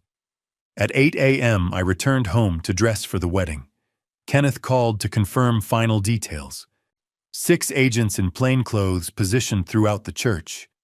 Agent Blake is coordinating from a van outside. The Cayman accounts froze at 8 a.m. as scheduled. Nicholas can't access a single dollar. The envelope for Scarlett is ready. We're set, Chris. I looked at my reflection in the mirror, adjusting my tie. The man staring back looked older than his years, weathered by grief and betrayal. But his eyes were clear, determined. My phone rang. Nicholas. I answered, forcing warmth into my voice. Nick, good morning. Big day. His voice was cheerful, relaxed. Chris, I'm at the hotel getting ready with Graham. Want to grab breakfast before the chaos, just the two of us. Father and son one last time before everything changes. The invitation was loaded with irony he couldn't possibly appreciate. I checked my watch. 10 a.m. The wedding was at noon. 2 hours. Sure, Nick. Where? Davidson's Diner, 20 minutes. I grabbed my keys. I'll be there. This was it. One final breakfast with the man who had tried to destroy my family. One last face-to-face before the reckoning. Nicholas ordered Eggs Benedict at the 5-star restaurant. I ordered nothing. My appetite had died 3 weeks ago. In 4 hours, I would destroy him. Davidson's Diner was actually an upscale hotel restaurant, all white tablecloths and crystal water glasses. Nicholas had chosen it deliberately, public, respectable, the kind of place where a devoted son takes his father on an important day. We sat by the window overlooking the city, morning sunlight streaming in. To any observer, we looked like family sharing a special moment. Nicholas looked relaxed, confident, dressed in expensive, casual clothes. He smiled as the waiter poured coffee. Big day, Chris. How are you feeling? I wrapped my hands around the coffee cup. Reflective. 24 years goes by fast. He nodded, his expression turning sentimental. I've been thinking about that too. About the day you and Elizabeth brought me home. I was so lost, so broken. You saved me, Chris. Gave me a life I never thought I'd have. The lies flowed so smoothly, so convincingly. We loved you, Nick. From the beginning. The past tense wasn't accidental, but he didn't catch it. His eggs arrived, and he ate with the appetite of someone without a care. Between bites, he pulled an envelope from his jacket pocket and slid it across the table. Chris, I wanted to talk to you about something before the craziness of the day. I've been thinking about your future, about making sure you're taken care of. My pulse quickened, but I kept my expression neutral. What do you mean? Nicholas opened the envelope, revealing legal documents. Power of attorney papers, financial management agreements. I had Natalie draw them up. The idea is that you sign these today, and Scarlett and I handle all the business stress. You deserve to rest, to enjoy life without worrying about Carter Holdings. I looked at the documents without touching them. There it was, the trap laid out in legal language. Sign these papers, and Nicholas would have complete control before Dr. Price's fraudulent evaluation even happened. He was accelerating the timeline. You want me to sign these today on your wedding day? Nicholas's smile was warm, persuasive. I know the timing seems odd, but think about it. After the wedding, Scarlett and I leave for our honeymoon.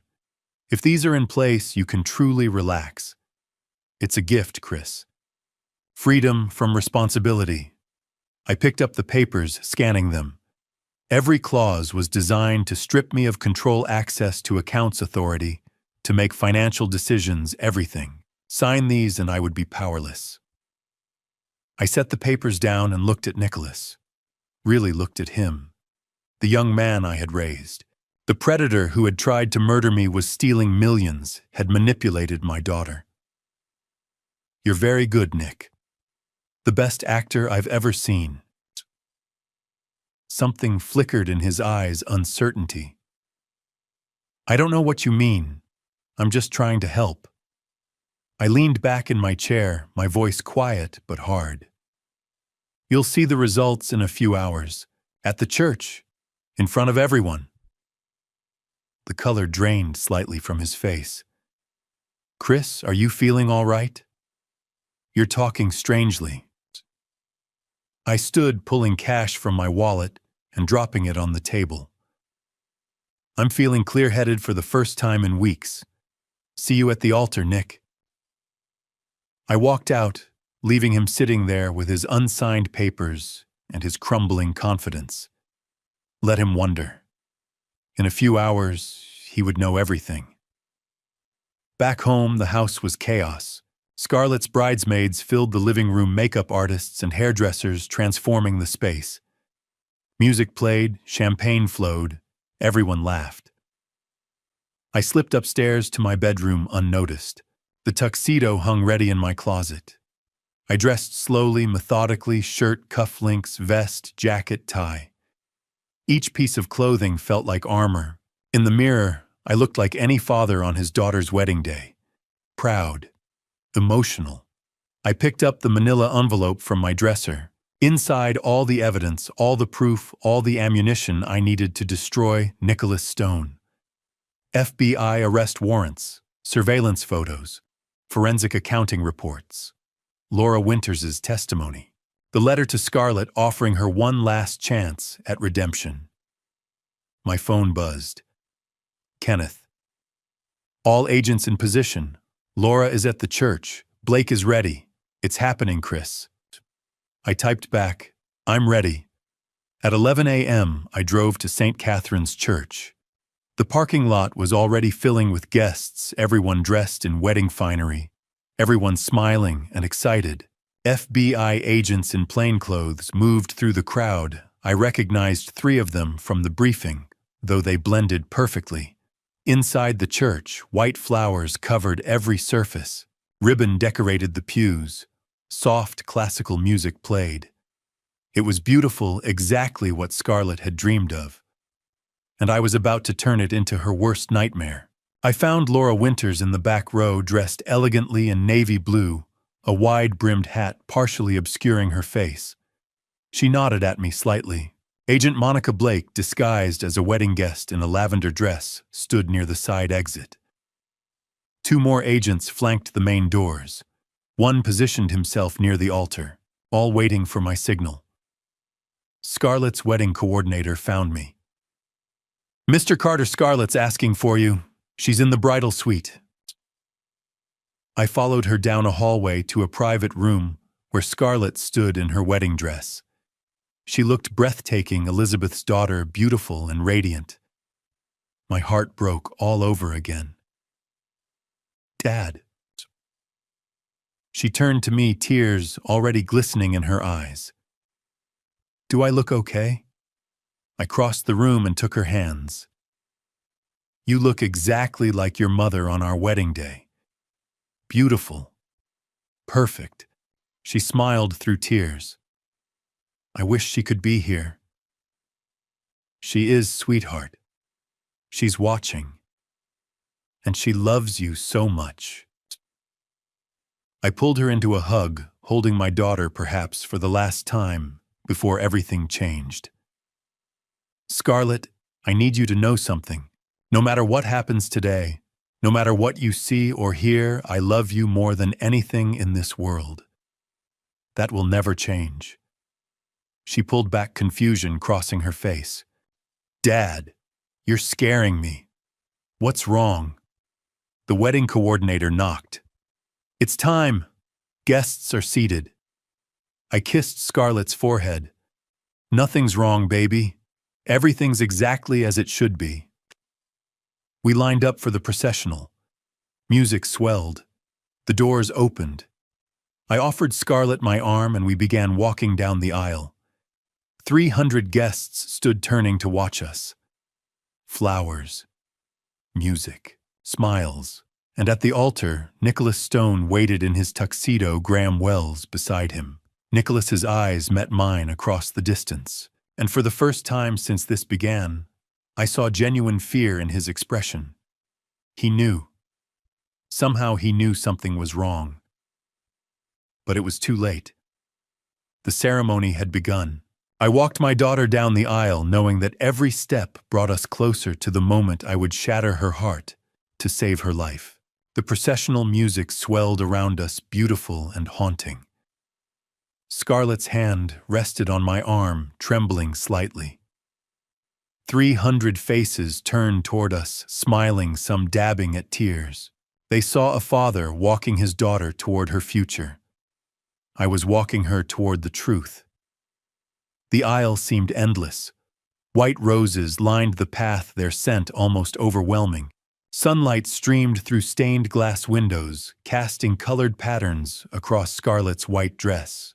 She looked ethereal, exactly like Elizabeth had looked when I had stood at an altar waiting for her. But at this altar, Nicholas Stone waited with sweat beading on his forehead. His eyes locked on mine, and I saw calculation behind the fear. Beside him, Graham Wells stood rigid, his actor's smile firmly in place, but his eyes darting nervously toward the exits. In the front row, Natalie Pierce sat with the bridesmaids, her expression smug and satisfied. She thought she had won. She had no idea that FBI agents surrounded her, that every escape route was blocked. We reached the altar. The music faded. The minister smiled warmly. Who gives this woman to be married? This was the moment. The traditional response would signal the ceremony to continue, would set in motion the fake marriage, the power of attorney activation, all the pieces of Nicholas's plan. Instead, I tightened my grip on Scarlett's hand and said clearly, loudly, "I do not." Confused murmurs rippled through the crowd. The minister blinked, uncertain. Scarlett turned to me, her face pale. "Dad, what?" Nicholas stepped forward, his voice strained. "Chris, what are you doing? This isn't the time for jokes." I released Scarlett's hand and moved to face the congregation, my back to the altar. 300 faces stared at me in confusion. I pulled the manila envelope from inside my jacket. This isn't a joke, Nicholas. This is justice." My voice carried through the sanctuary. 3 weeks ago, I discovered that my daughter and my adopted son have been conspiring to steal my fortune, declare me mentally incompetent, and imprison me in a nursing home. This wedding is a fraud designed to access family trust funds. Gasps erupted. People half rose from their seats. Scarlett made a choked sound behind me. Nicholas's mask cracked. "Chris, you're having some kind of episode. This is dementia talking." I cut him off, my voice like steel. "I have recordings, Nicholas. 47 minutes of you and Scarlett discussing every detail of your plan. Your fake marriage to Graham Wells here, who is actually an actor named Aaron Mitchell, hired for $50,000. The offshore accounts in the Cayman Islands. The nursing home where you plan to lock me away." I pulled documents from the envelope, holding them up. "I have forensic accounting reports showing you've stolen $2.3 million over 3 years. I have evidence that you cut my brake lines 6 months ago attempting to murder me. I have proof that Dr. Gordon Price was paid $100,000 to falsify a mental competency evaluation." The church erupted in chaos. People shouting, crying, trying to process what they were hearing. Nicholas's face had gone from pale to crimson. "You're insane, Scarlett, tell them. Tell them your father is losing his mind." I turned to look at my daughter. She stood frozen in her wedding dress, tears streaming down her face, her bouquet fallen to the floor. "Scarlett, you can still choose the truth. Tell them what you and Nicholas planned." Her mouth opened, but no words came. She looked at Nicholas, then at me, torn between the man who had manipulated her and the father who had raised her. Nicholas grabbed her arm. "Don't say anything, Scarlett. He's trying to trick you." A voice from the back of the church cut through the chaos. "Mr. Stone isn't insane. I can testify to that." Every head turned. Laura Winters stood in the back row, removing her wide-brimmed hat. She walked down the aisle with quiet dignity, her eyes fixed on Nicholas. His face went sheet white. "My name is Laura Winters. 2 years ago, I met a man named Matthew Reed in Boston. He courted me, proposed to me, and stole $400,000 from me. Then he vanished 3 days before our wedding." She reached the altar and looked directly at Nicholas. "Matthew Reed and Nicholas Stone are the same person. I have photographs, bank records, and a signed wedding venue contract to prove it." Nicholas backed away, shaking his head. "I don't know this woman. She's confused, mistaken." Laura pulled a photograph from her purse and held it up. "This is Matthew Reed at our engagement party. Everyone in this church can see it's you." Natalie Pierce suddenly stood, her face panicked. "Nicholas, we need to leave. Now." Her words were damning, an admission of complicity. I turned to Graham Wells, who stood paralyzed at the altar. "Mr. Wells, or should I say Mr. Mitchell, would you like to tell everyone what Nicholas paid you to do?" Graham looked at Nicholas, at the crowd, at the FBI agents he had finally spotted. His shoulders sagged in defeat. $50,000. To pose as Scarlett's fiancé, to go through with a fake marriage so she could access her trust fund. "I'm an actor. It was just supposed to be a job." Scarlett made a sound like a wounded animal. She turned to Nicholas, understanding finally breaking through. "You were never going to marry me. This was all fake." Nicholas reached for her. "Baby, I can explain." She stumbled backward away from him. "You used me. You lied to me. Everything was a lie." Her legs gave out, and she collapsed to her knees in her white dress, sobbing. Agent Monica Blake stepped forward from the side of the church, her FBI credentials raised high. "Nicholas Stone, Natalie Pierce, Aaron Mitchell, you are under arrest for conspiracy to commit fraud, money laundering, and attempted murder." 6 agents moved in simultaneously. Handcuffs snapped around Nicholas's wrists. "You can't do this," he screamed, all pretense gone. "I have rights." I walked to where Scarlett knelt on the floor and crouched beside her. "I'm so sorry, baby, but you're safe now. You're finally safe." FBI agents moved down the aisle like shadows materializing. 300 guests sat frozen in shock. The sanctuary had transformed from a place of celebration to a crime scene in mere minutes. Agent Monica Blake led the operation with military precision, her team moving in coordinated silence. Nicholas struggled against the handcuffs, his face contorted with rage. "This is illegal. I want my lawyer, Chris. You'll pay for this. You're destroying your own daughter." 2 agents flanked Natalie Pierce, who had gone pale and silent, her earlier confidence evaporating as handcuffs clicked around her wrists. She shot a venomous look at Nicholas. "You said this was foolproof. You said he was too trusting to ever suspect." Nicholas ignored her, still screaming at me. "Everything I did was for this family, for Scarlett. You're the villain here, Chris. A bitter old man who can't accept that his time is over." A 3rd team of agents entered through the side door, escorting Dr. Gordon Price, who had been apprehended in the parking lot attempting to flee. His face was ashen, his expensive suit rumpled.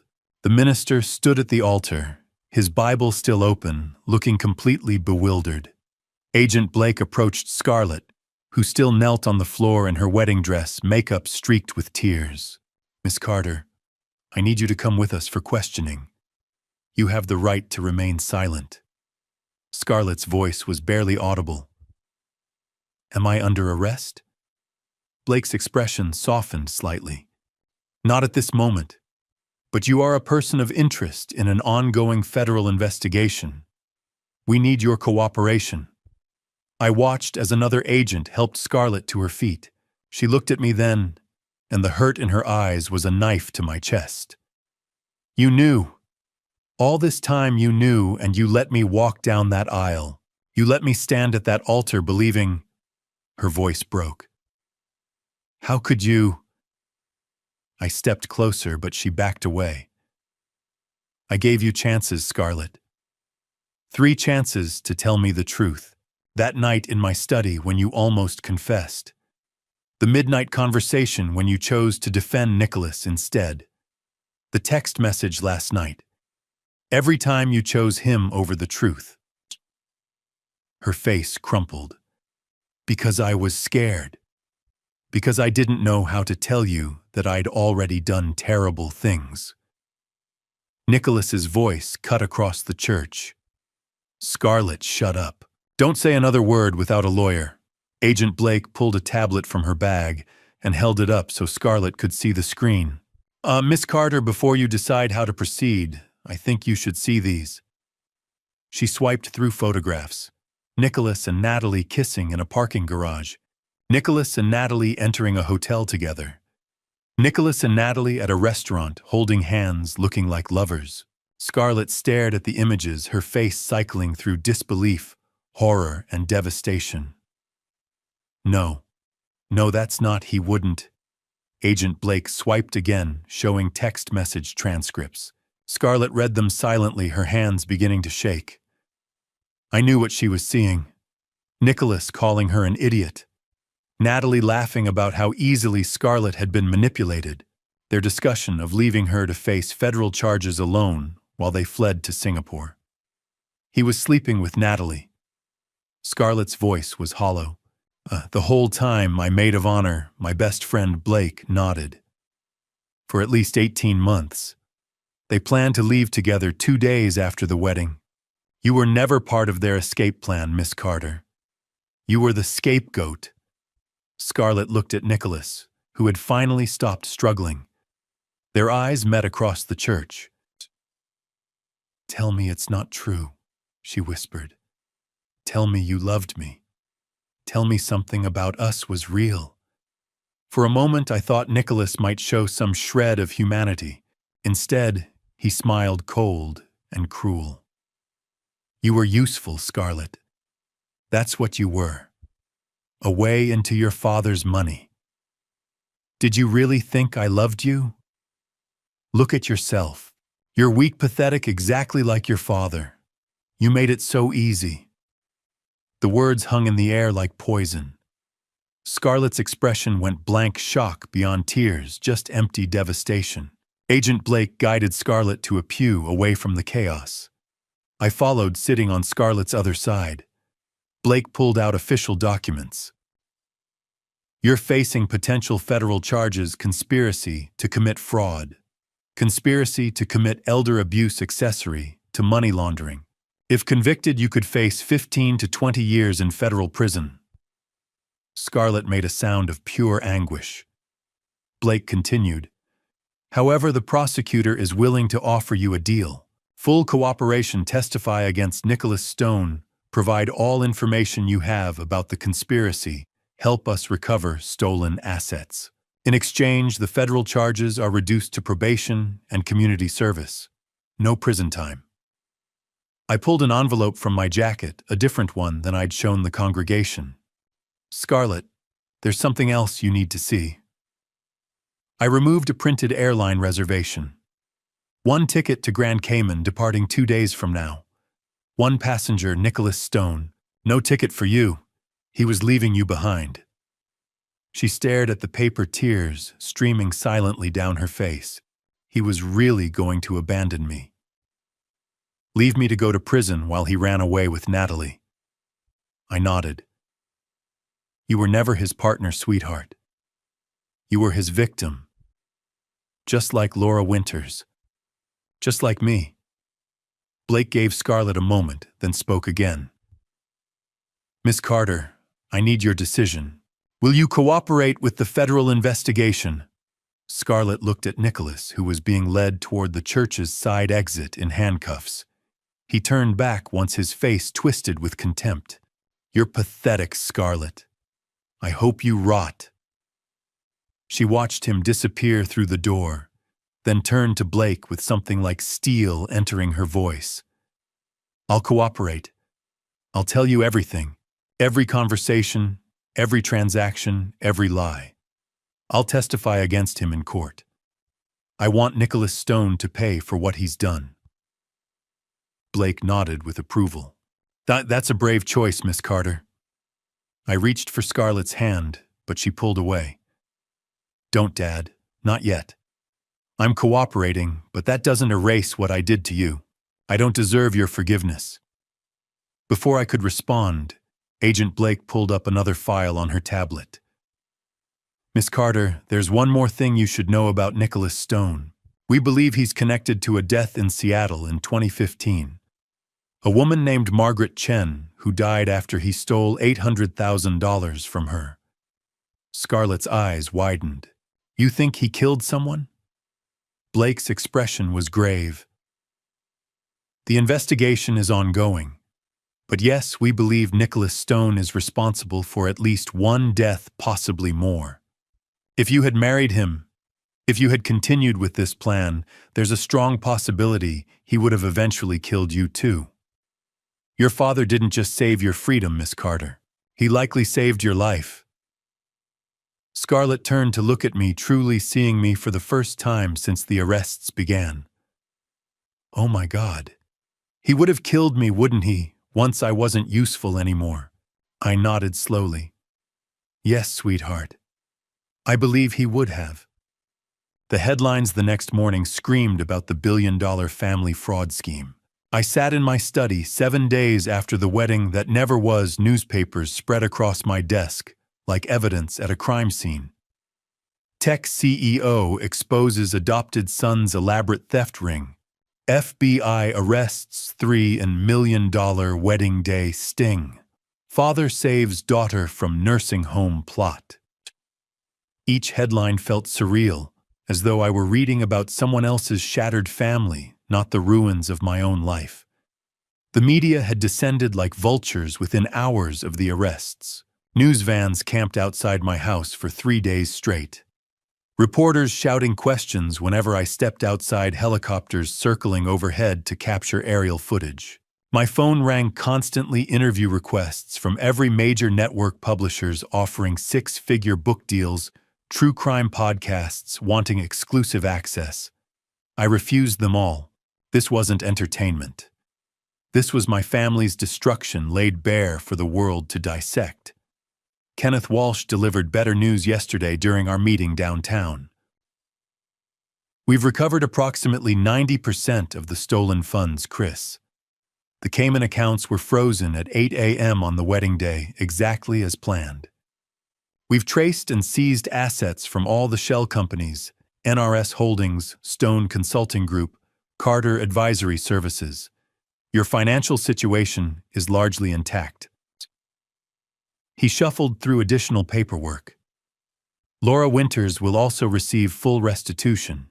The $400,000 Nicholas stole from her is being returned from seized assets, plus interest accumulated over 2 years.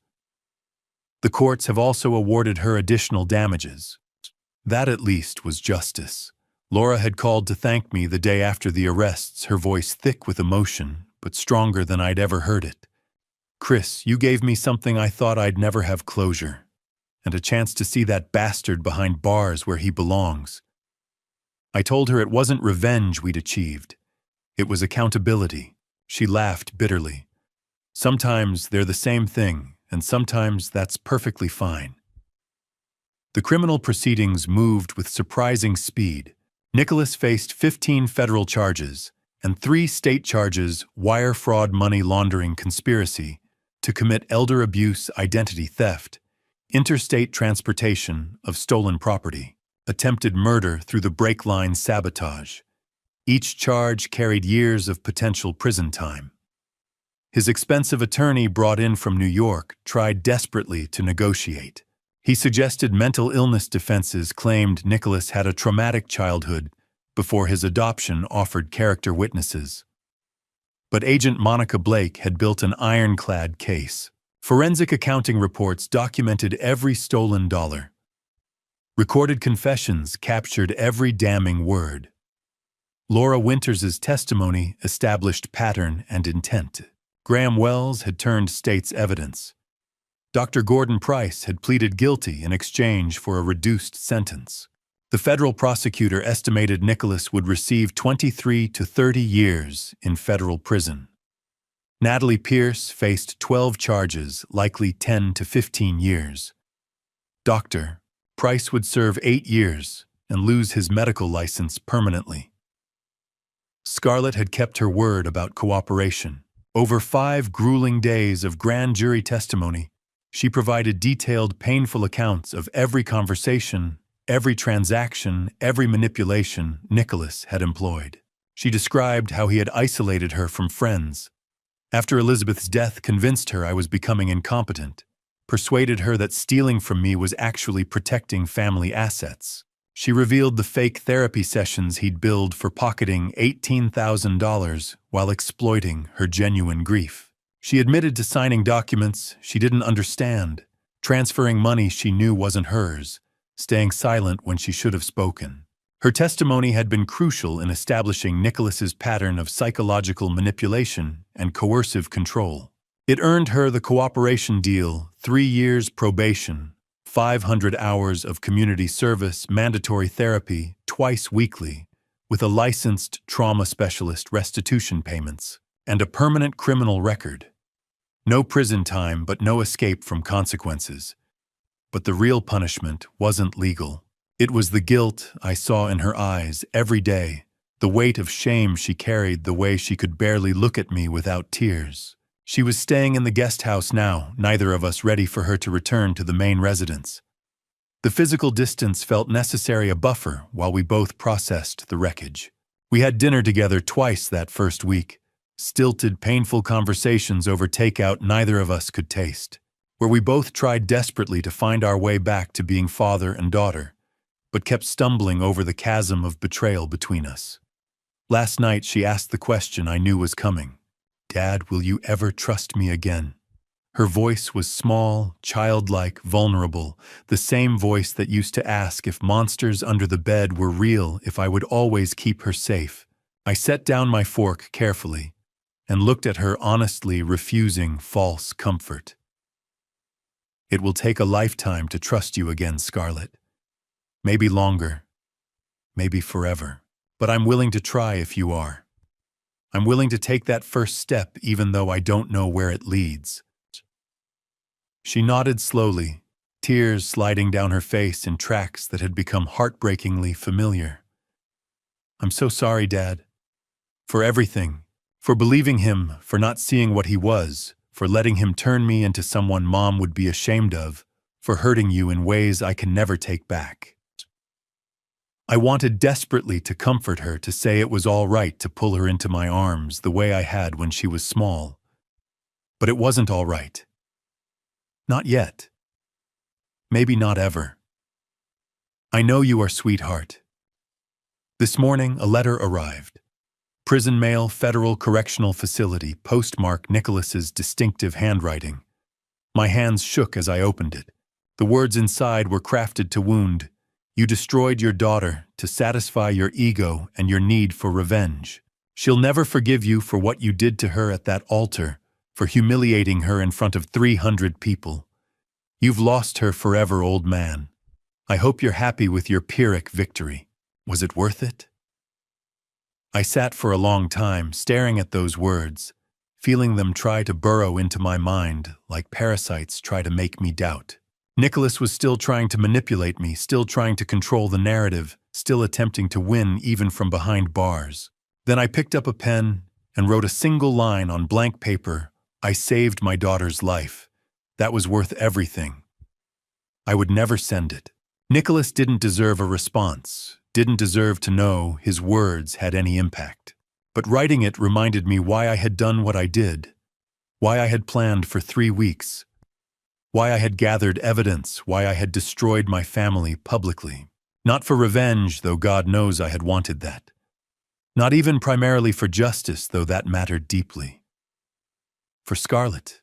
To save her from a man who would have used her, discarded her, and quite possibly killed her. The cost had been catastrophic. Our relationship was shattered, perhaps irreparably. Trust was gone, burned away in betrayal's fire. The easy love between father and daughter had been replaced by careful distance, formal politeness, and constant awareness of what had been lost. But she was alive. She was free. She had a chance, however small, however uncertain, to rebuild herself into someone better than the woman Nicholas Stone had molded her to become.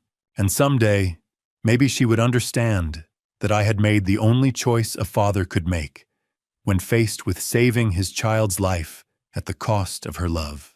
Looking back at this family story, I realize I made choices no father should ever have to make.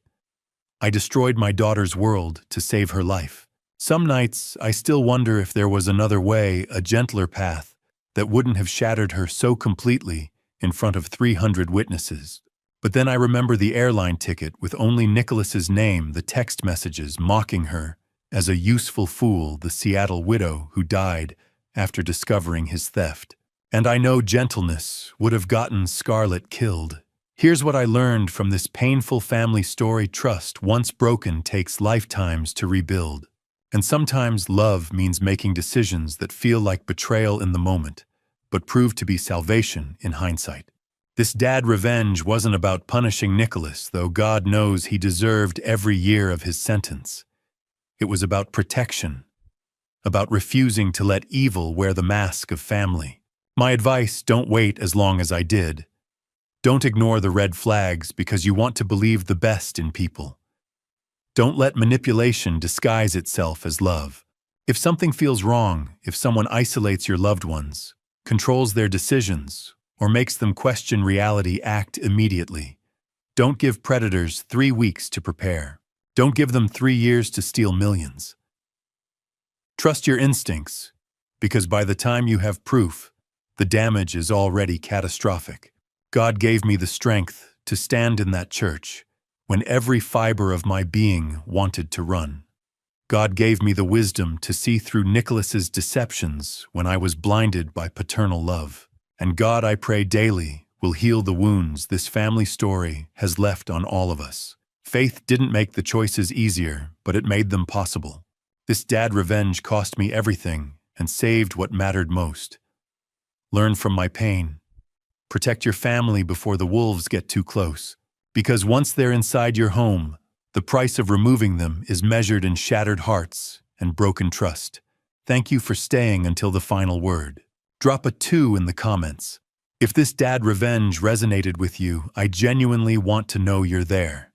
Hit subscribe for more powerful narratives that challenge and inspire. Important reminder: this is a fictional family story created for storytelling and reflection purposes. If this type of content isn't your preference, feel free to explore other videos that better suit your interests.